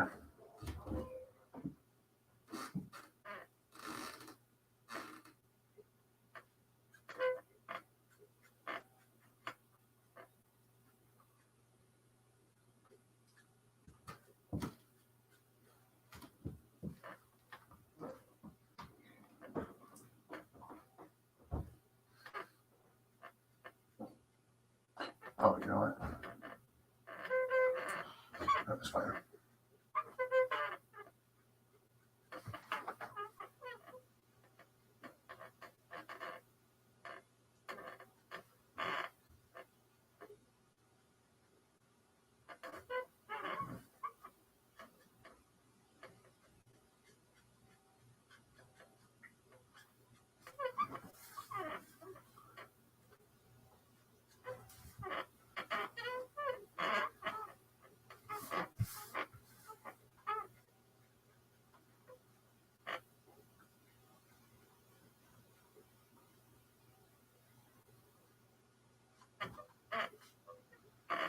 Okay,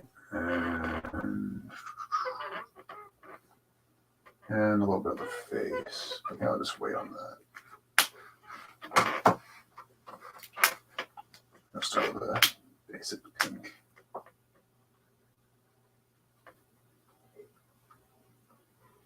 Use that as a base.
Oh, you know what? You're supposed to have white teeth. I just realized. Oh, we'll fix that up later then. Should be an easy fix. All right.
Here, you know what? I think.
There we go.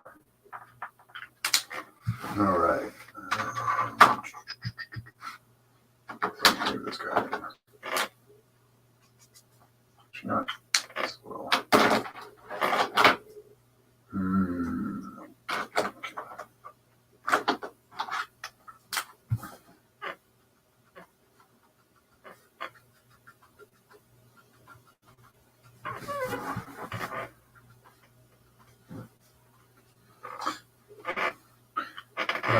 This guy. Too much though. What the fuck is that going to do?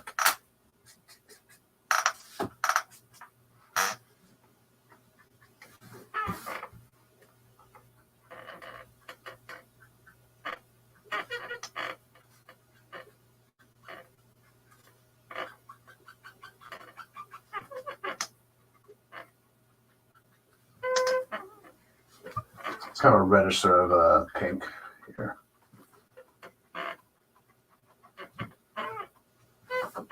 Go over to the man with a more pinkish color. Just kind of have this little. Why is this guy dying on me though? I don't understand that. It's a new one, or a relatively new marker. Might need some refills from soon. work quick.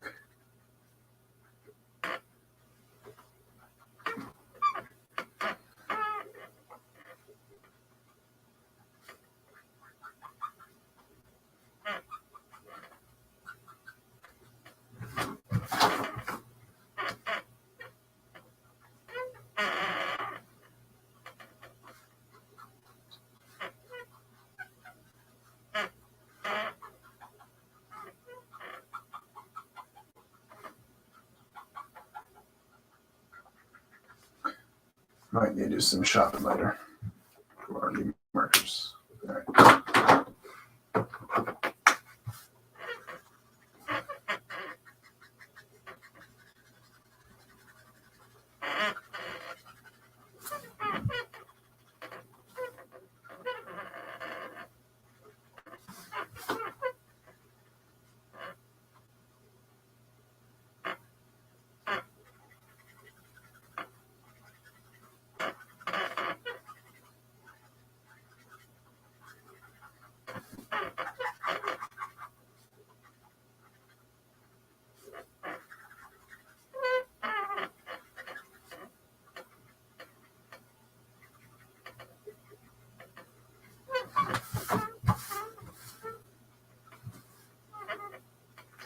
Okay.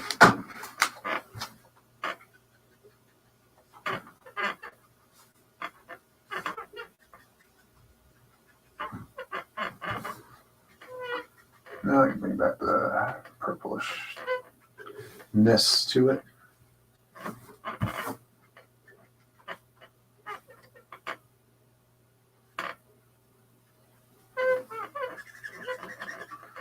All right.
right. Okay. Good. All right.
So I need to deepen the purple a little bit.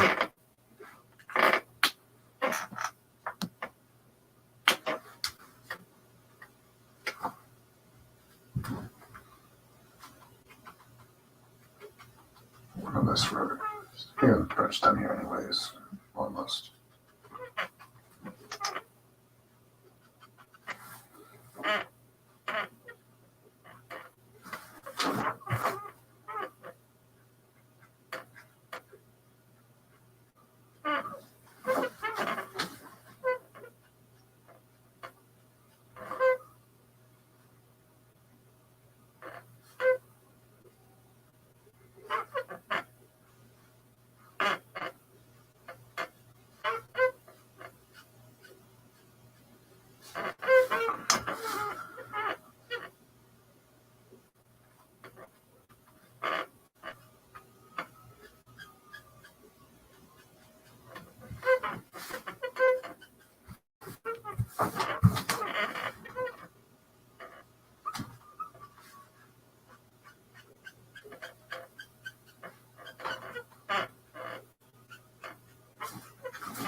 bring in some of the, use the blender on his face. It's a little too dark.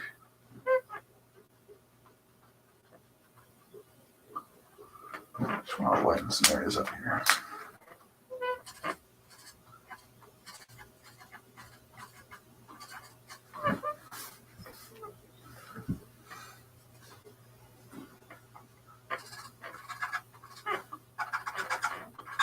Let's kind of lighten up the highlights a little bit more, as much as one can.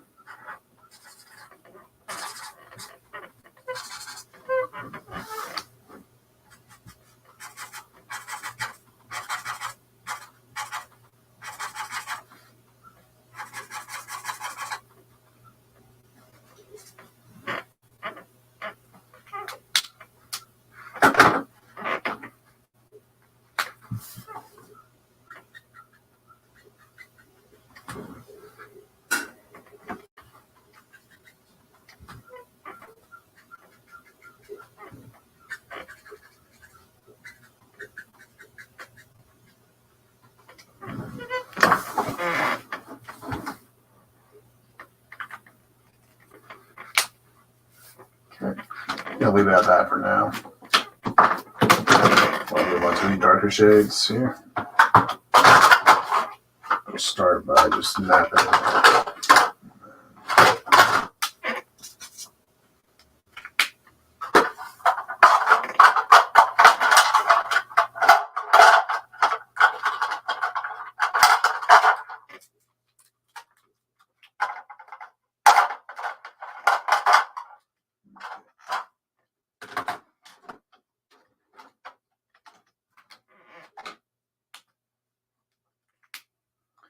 Okay, so just gonna map out where the dark purple starts and ends and all that. It's gonna be black there, so don't worry about that.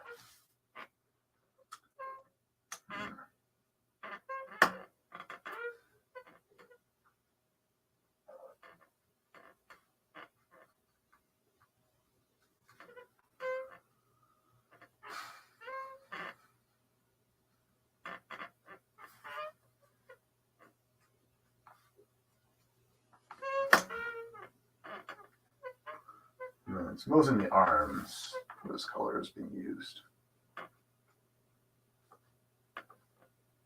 And let's do that. Now let's do the rest in black.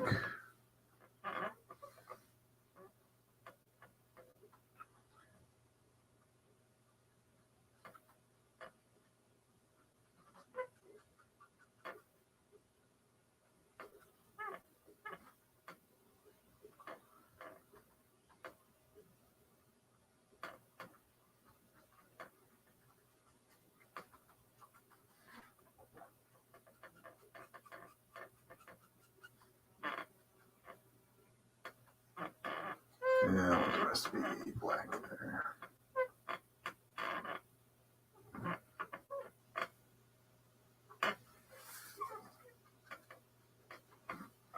Okay.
Just missed one spot.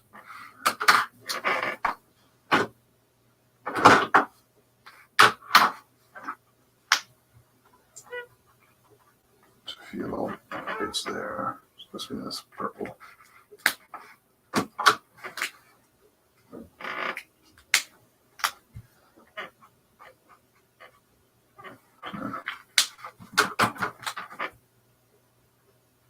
Darken it all. It'll all be in shadow anyways.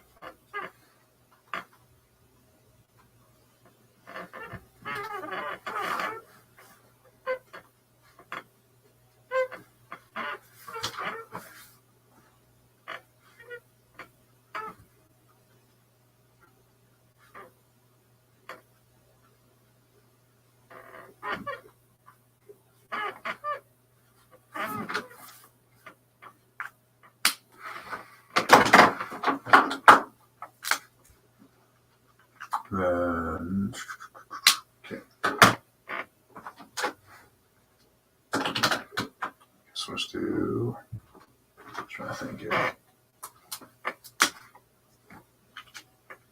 This guy.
Just marking all the areas that need to be blacked out.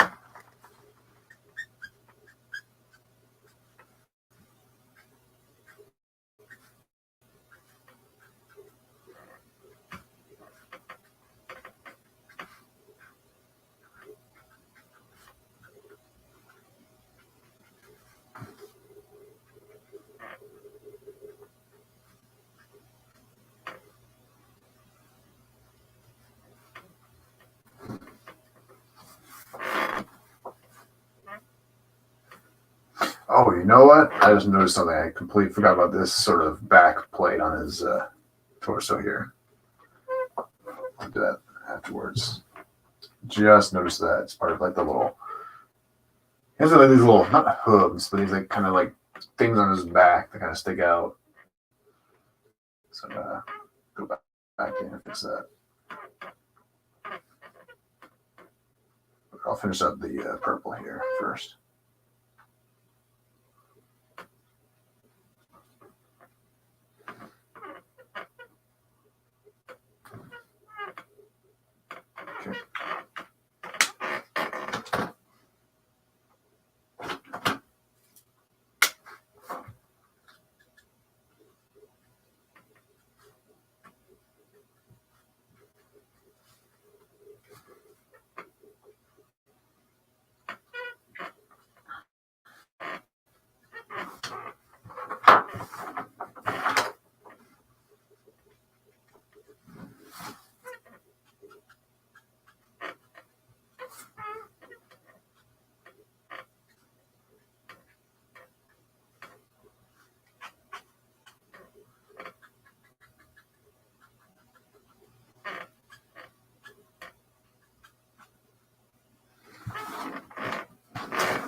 I kind of want to make it to Magistream. I kind of did, because the drawing she's doing is of Raven, and I kind of suggested that piece. I kind of feel like I need to be there.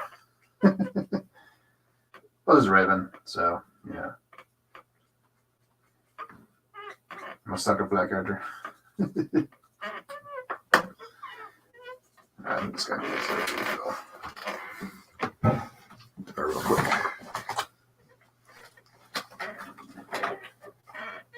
Nope.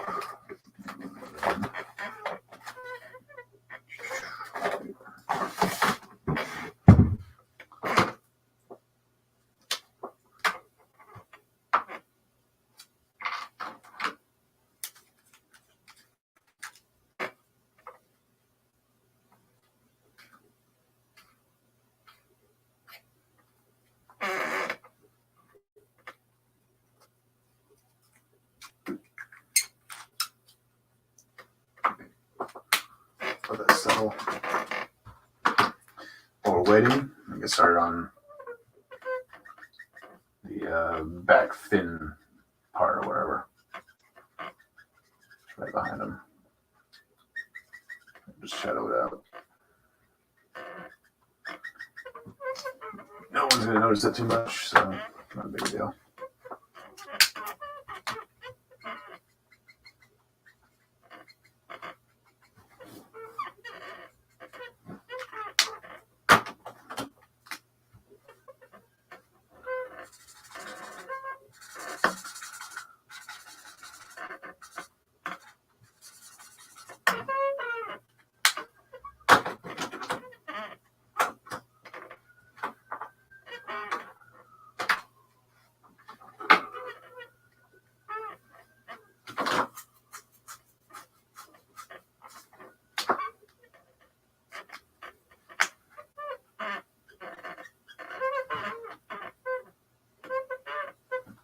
Actually.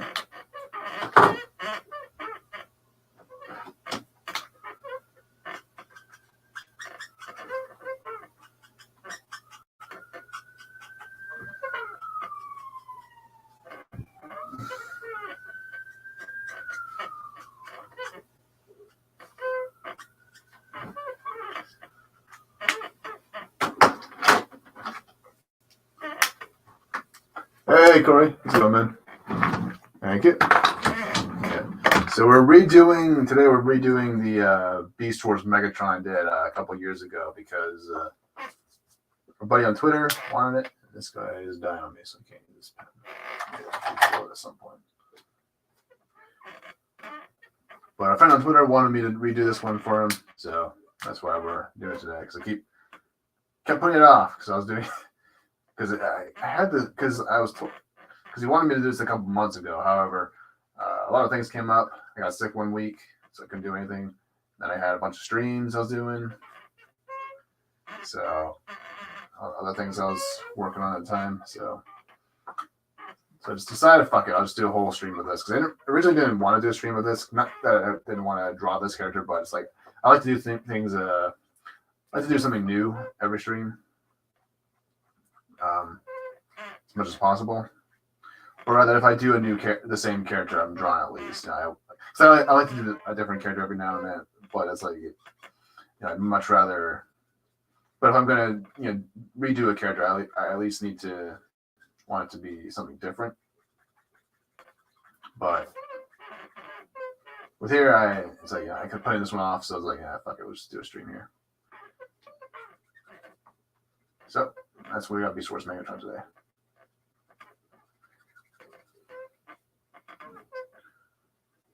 And it's kind of a cool sort of a thing to do, because it's like, we did this before, but we'll do it a little bit differently nowadays, or today now, than when we originally did this guy. Got back from work, cutting 6 acres of grass. Ooh, it's a cool M82 in the shade here. Nice. Yeah. All right.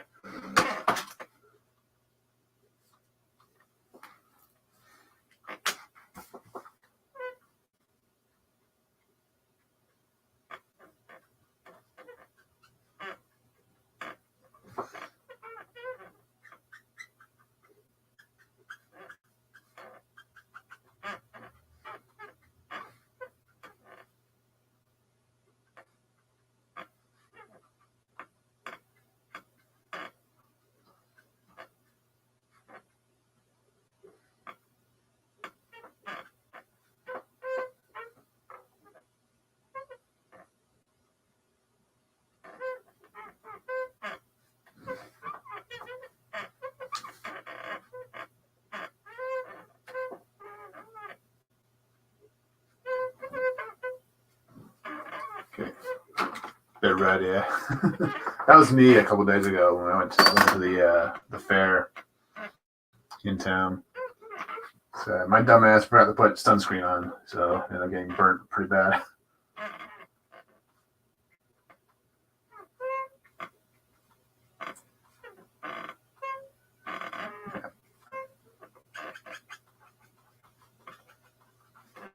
Especially on my head, because I'm starting to get bald or starting to bald a little bit.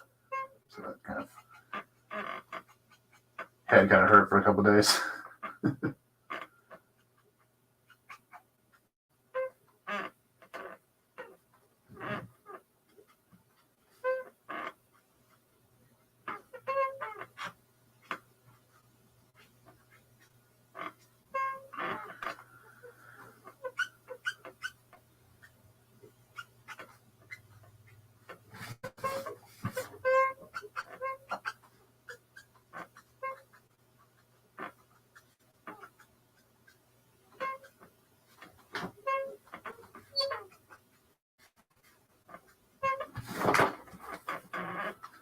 Okay.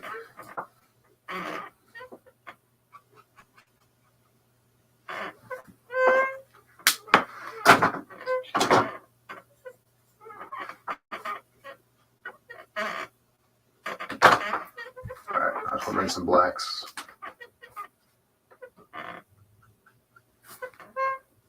I think I'll put neutral grays on top of it, or we'll see. Just kind of wing it.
Okay.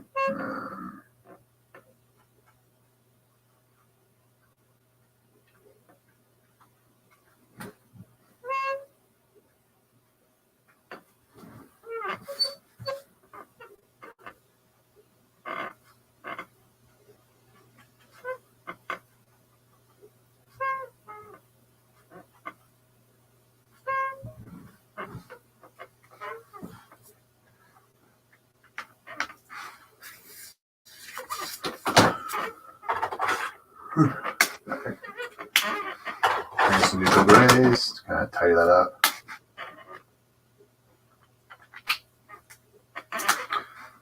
Sunscreen, what's that? Oh, that's good. Let's don't do hats unless it's below 30 out. Yeah, I totally forgot to bring my hat that day.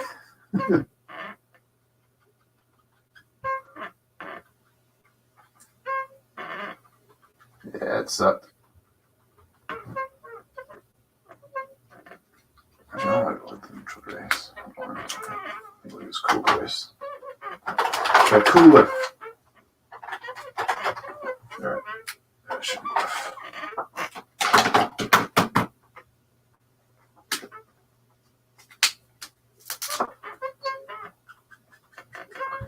Actually, they kind of work here for the metal here. Do that.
All right, starting to get there. Grab some C4. Not to be confused with the grenade, or not the grenade, the explosive.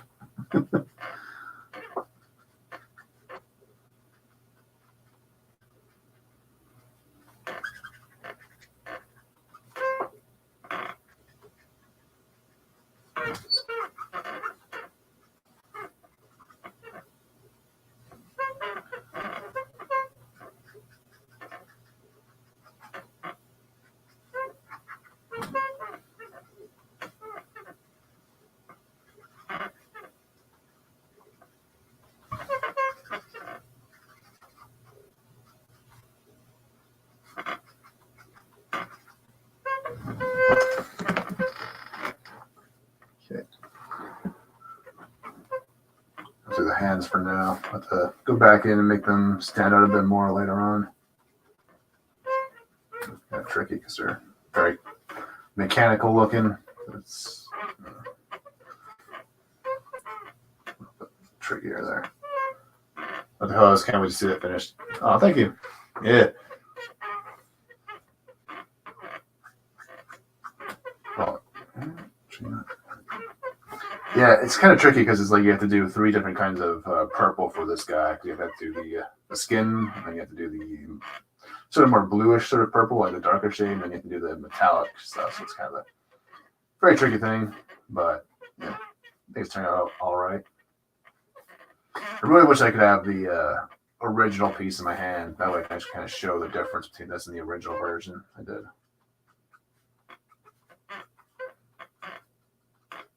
But seeing as the original one is all the way in Australia, that's not really going to be the case today. All right, just gonna add some grays to our dinosaur.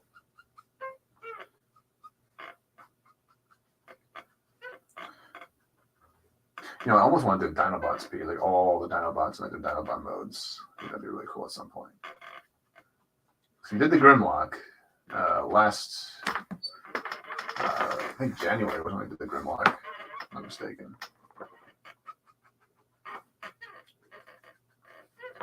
Yeah, I think it'd be kind of cool to do all the Dinobots at some point.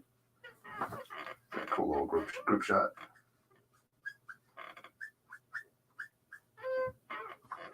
Because who doesn't like the Dinobots? You know, probably one of the coolest team of Autobots. Probably my favorite, honestly. I'm not of subgroups for me, anyways.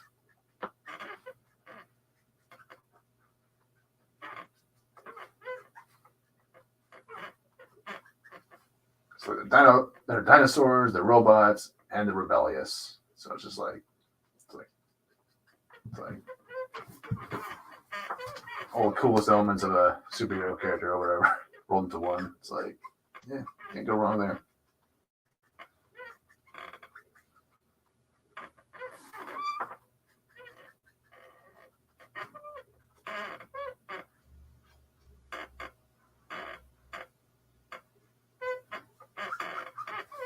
I really like the origin story they gave Grimlock actually in the War for Cyber or the Fall of Cybertron games, where it's like he started off as kind of, because in the original cartoon he was kind of just like he was built on Earth by Ratchet and Wheeljack, and they were kind of inspired by to make dinosaur robots to kind of fight Decepticons, because the Grim Dinobots were always kind of meant to be the answer to Devastator, like at least in the first season, that they were kind of like their muscle, you know.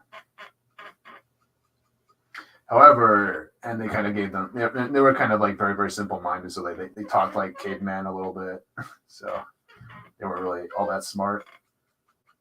But in the video game, and actually in the Marvel comics is where this kind of idea came from. But because in the Marvel comics, they had it to be where it was deliberate. Like the way Grimlock would speak in very, like almost like a caveman, very, very simply, in very, very simple terms. It was actually a very deliberate thing that he did, because he viewed actions and as superior to, you know, words or intelligence, because he always so it's like he very very purposefully decided to you know, speak in very, because he wasn't stupid, so it wasn't like so much he was stupid, it was just like he viewed you know, using, like he was kind of a guy who preferred actions over words, you know, type of thing.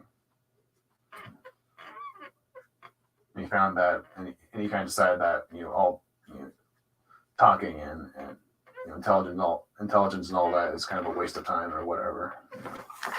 And so the same sort of kind of sentiment was kind of applied to the game version of Grimlock a little bit, in a sense. But I think that he had, I can't remember what his origin was. I think he had an origin story connected to Shockwave as well in the Marvel comics, but I can't remember how exactly, or I can't remember the very nature of it. But in the game version, they had it to where Shockwave was kind of, where the Dinobots were kind of this team of really powerful Autobot warriors who were captured by Shockwave, and Shockwave had been using the space bridge to kind of travel to different worlds and kind of learn about different species and all that. And obviously he came across Earth, and this is Earth during the prehistoric times, because obviously in most G1 or most Transformers tellings, the Transformers usually end up on Earth back during the Jurassic era or whatever, and then they wake up in present day Earth, like, because they're usually offline or something like that, or there's some sort of reason as to why they don't wake up until the 21st century and all that. But at the time, you know, because this is obviously, because like the Transformers are very, very old, so like a lot of stories like take place over hundreds of years sometimes, because that's how old the Transformers are, because they can live for a very, very long time and all that. And so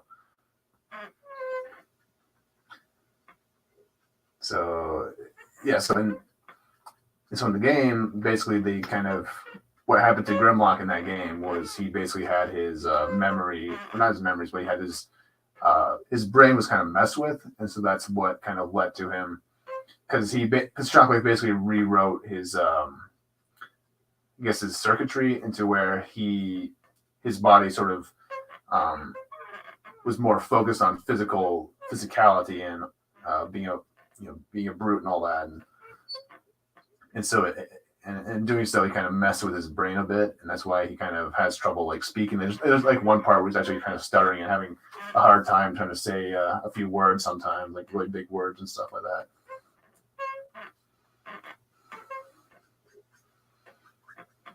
Because it's like really, really hard for him to like think clearly and stuff like that.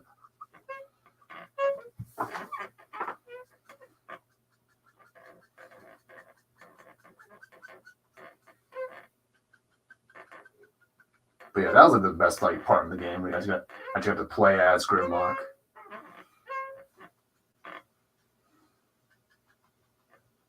And for a little bit, you actually have to play a little bit of Swoop, because there's one part where he grabs the Grimlock in midair, and and for a little bit you get to like fly around as him. So that was pretty cool. And in the multiplayer, you can obviously play all the Dinobots, but seeing as the game kind of closed up their servers, there's no longer multiplayer available. Now, if you still have the games like as a physical copy or a digital copy on your Xbox, you can still play them, but you can only play the story mode. So, which is kind of a bummer because those games are so much fun to play. Like the multiplayer was so much fun. Like escalation mode was great. Yeah. Like escalation mode was basically like a zombies type mode, but with Transformers. You know, where you basically fight an endless wave of enemies. At least in War for Cybertron. In War for Cybertron, it was more so because in Fall of Cybertron there was like sort of a end point. Like if you reached, I think it was wave 15, you would basically win the game. But with War for Cybertron, it was not the same. It was basically you go till you die, essentially. And the game gets progressively harder as the waves keep going because what makes it really difficult is that basically you need to earn points in order to unlock certain weapons or to buy shields or to buy health or ammo or whatever. And if you somehow load it into the game, like late into the game, it would be really, really difficult to stay alive because you'd have to, because the enemies get really strong, a lot stronger as the game progressed. So the game it was a very, very difficult to navigate, get all the things you need.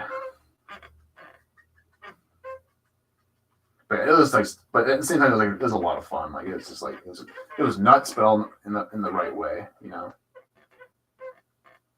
I'll just grab these teeth real quick.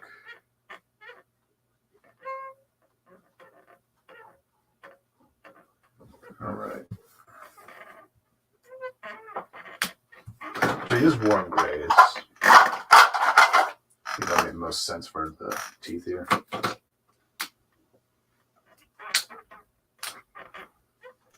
But yeah, so if the rumors are true about Activision and Microsoft going to be them possibly re-releasing the War for Cybertron games, that would be a lot of fun because I might actually be able to stream those because I can't actually stream on the 360, but I can on the Xbox One because I can only stream using the Twitch app. Because I do have an Elgato, but it doesn't run very well on my computer. It makes my computer go a lot slower. And that would make things really difficult for a stream. So,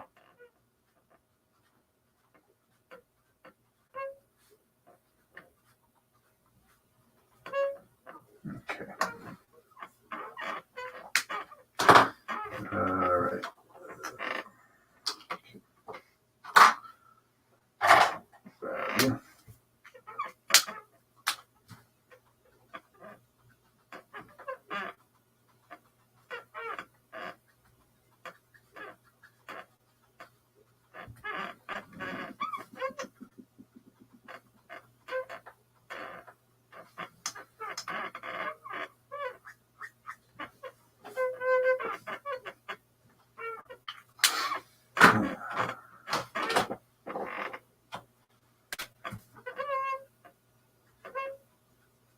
Was it 219? So I think you know what, I might just do the flame effects and then I'll call it a wrap. I think, or I don't know. Yeah, we'll see. I think I'll leave the eyes and stuff like that on the face a little bit later.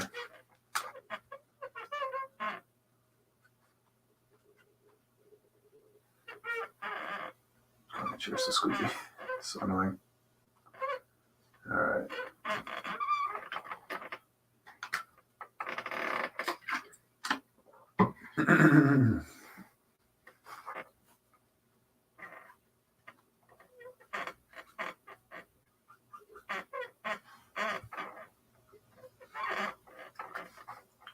All right.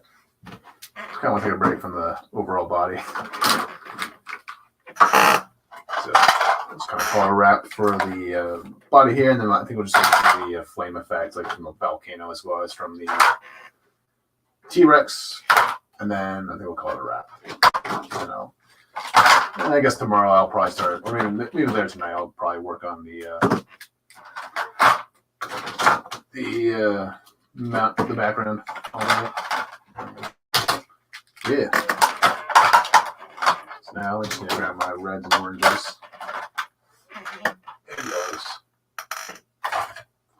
Let's see, it's good. Just random.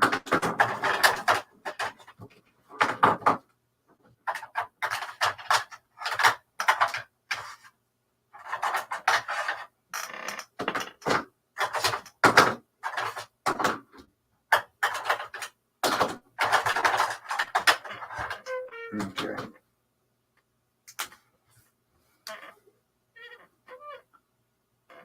I'm gonna start from dark to light.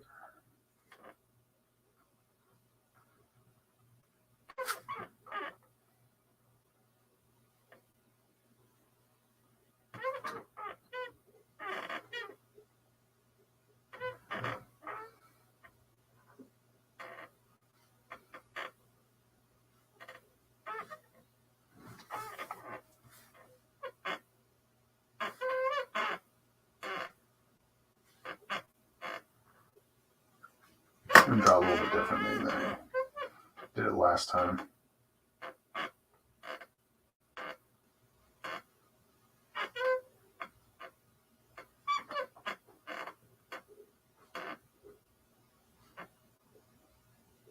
I think I'll make the flame on the mouth a little bit more yellowy or more orangey. That'll make the lava here more reddish. That way there's kind of a bit more of a contrast there.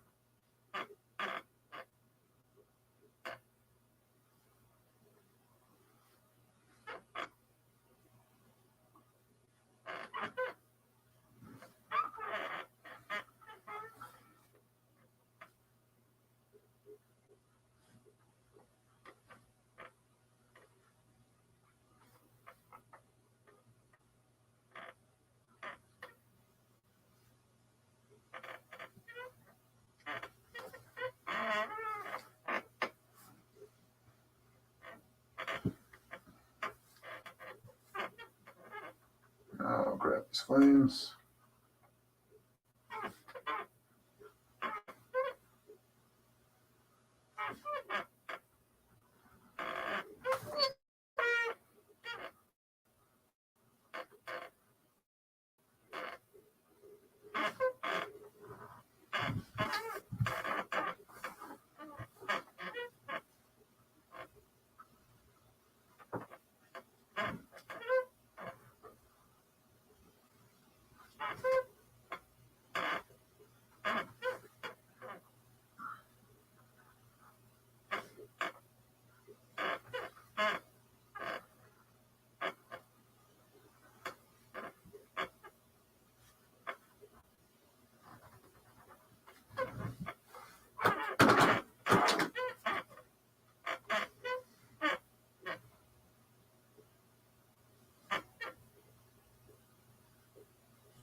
Oh, you know what? That's fine. Make it work.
Okay. Now just do an orange.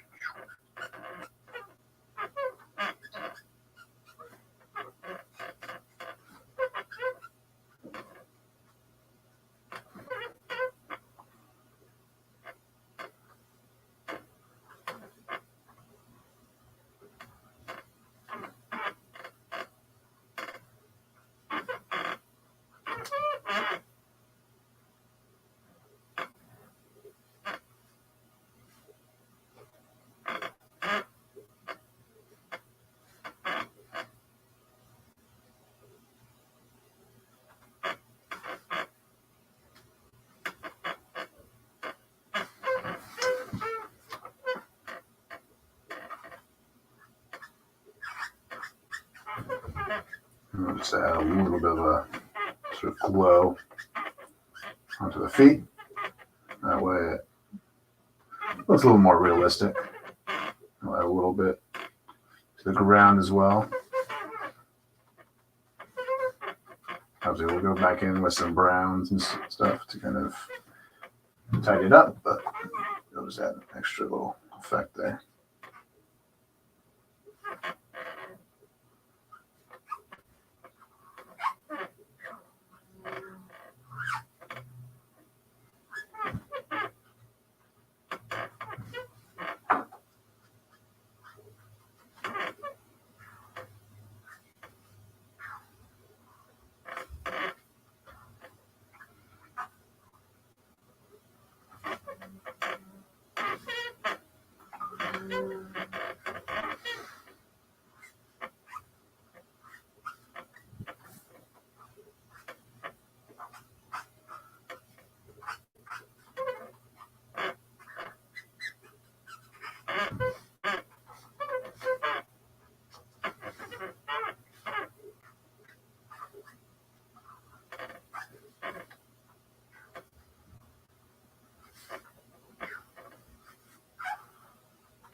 $2.30.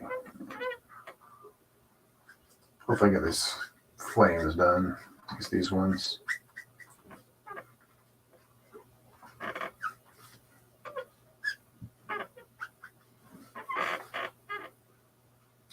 You know, I'll try to get 11 done, and then he'll color wrap. I'll probably do this one later.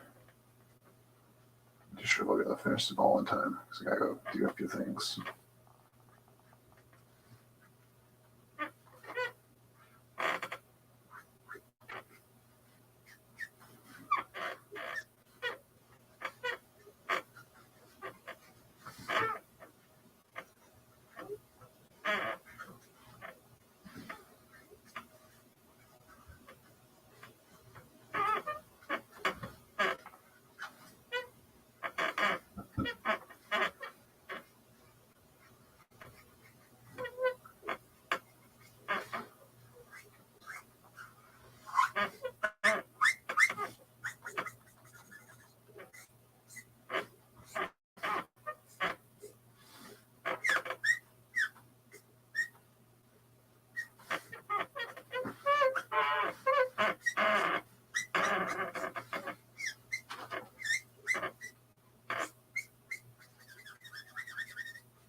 blend out the flames a bit.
Just add a little bit of a yellow afterglow.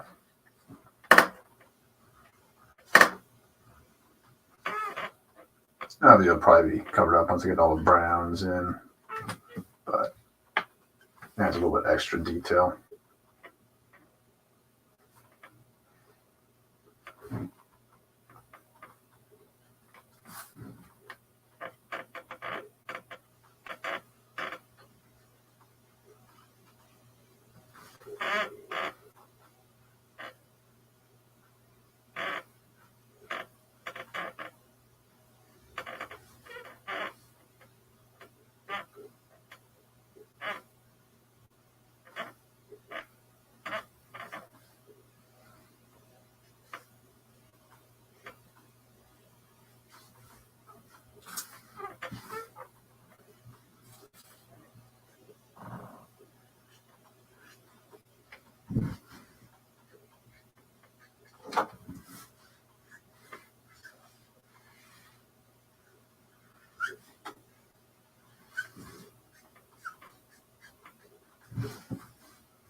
All right, we're almost there. I'll just do the eyes real quick, and I think we'll call it a wrap. Actually, I might do some extra face detailing while I'm here. So I'm going to start with a yellow, and then put some orange on.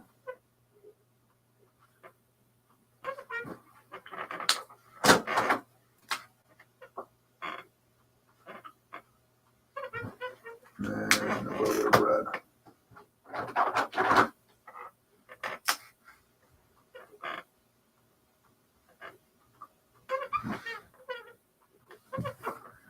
There we go. You want to grab some green real quick. Just get a little triangle on his head.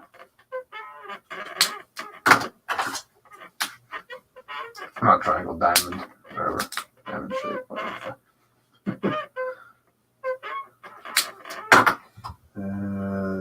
This guy.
And I shall grab the Dino Eye while I'm here.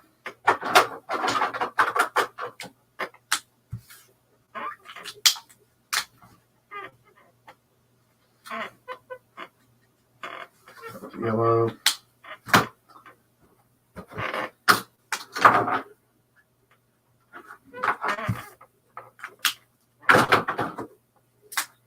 Orange. And red.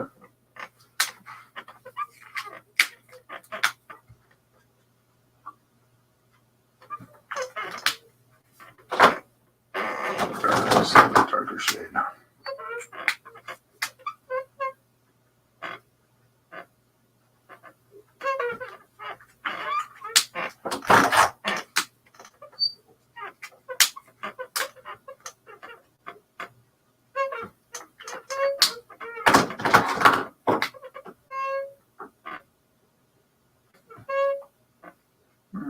That should be fun.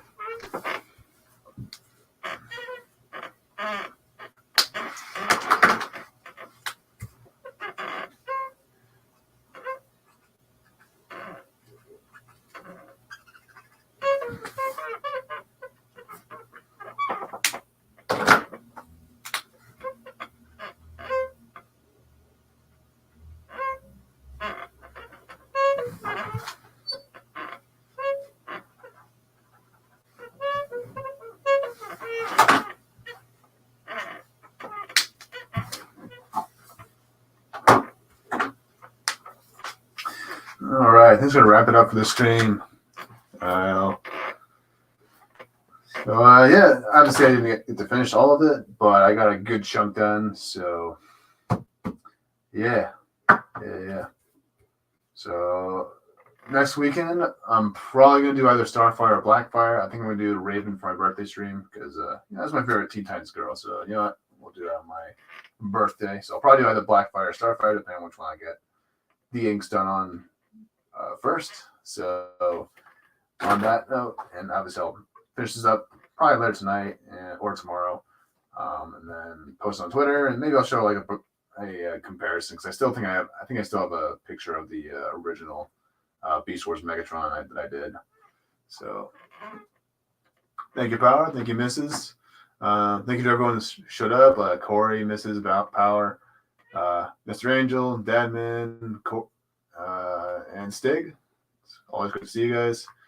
And yeah, so next weekend, probably do Blackfire, Starfire. And yeah.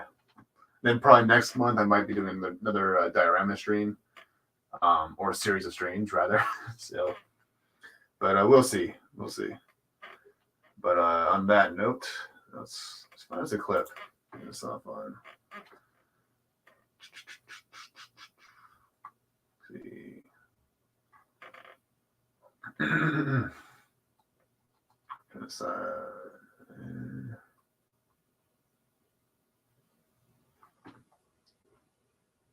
No, I need new clips. All right. All right, we'll do those two. Okay. So on that note, I will see you guys next weekend. Yeah. Take care, everybody.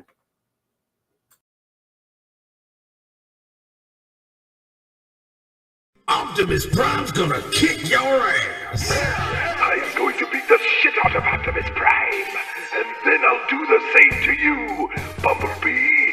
Bumblebee? I'm not Bumblebee. You're not gonna beat the shit out of anyone today. Oh yeah? You're yesterday's model Megatron, ready for the scrapping. Oh, I've never heard that one before, Prime. Got any new material? Junk. That's what you are. Junk. Still doing the same set, I see. Optimus Prime! Well, Prime, that's big talk from a robot that can't even fly. Oh, yeah? Do you need to borrow a rocket pack? Thundercracker, pull a rocket pack out of your ass and give it to Optimus Prime. Fuck you.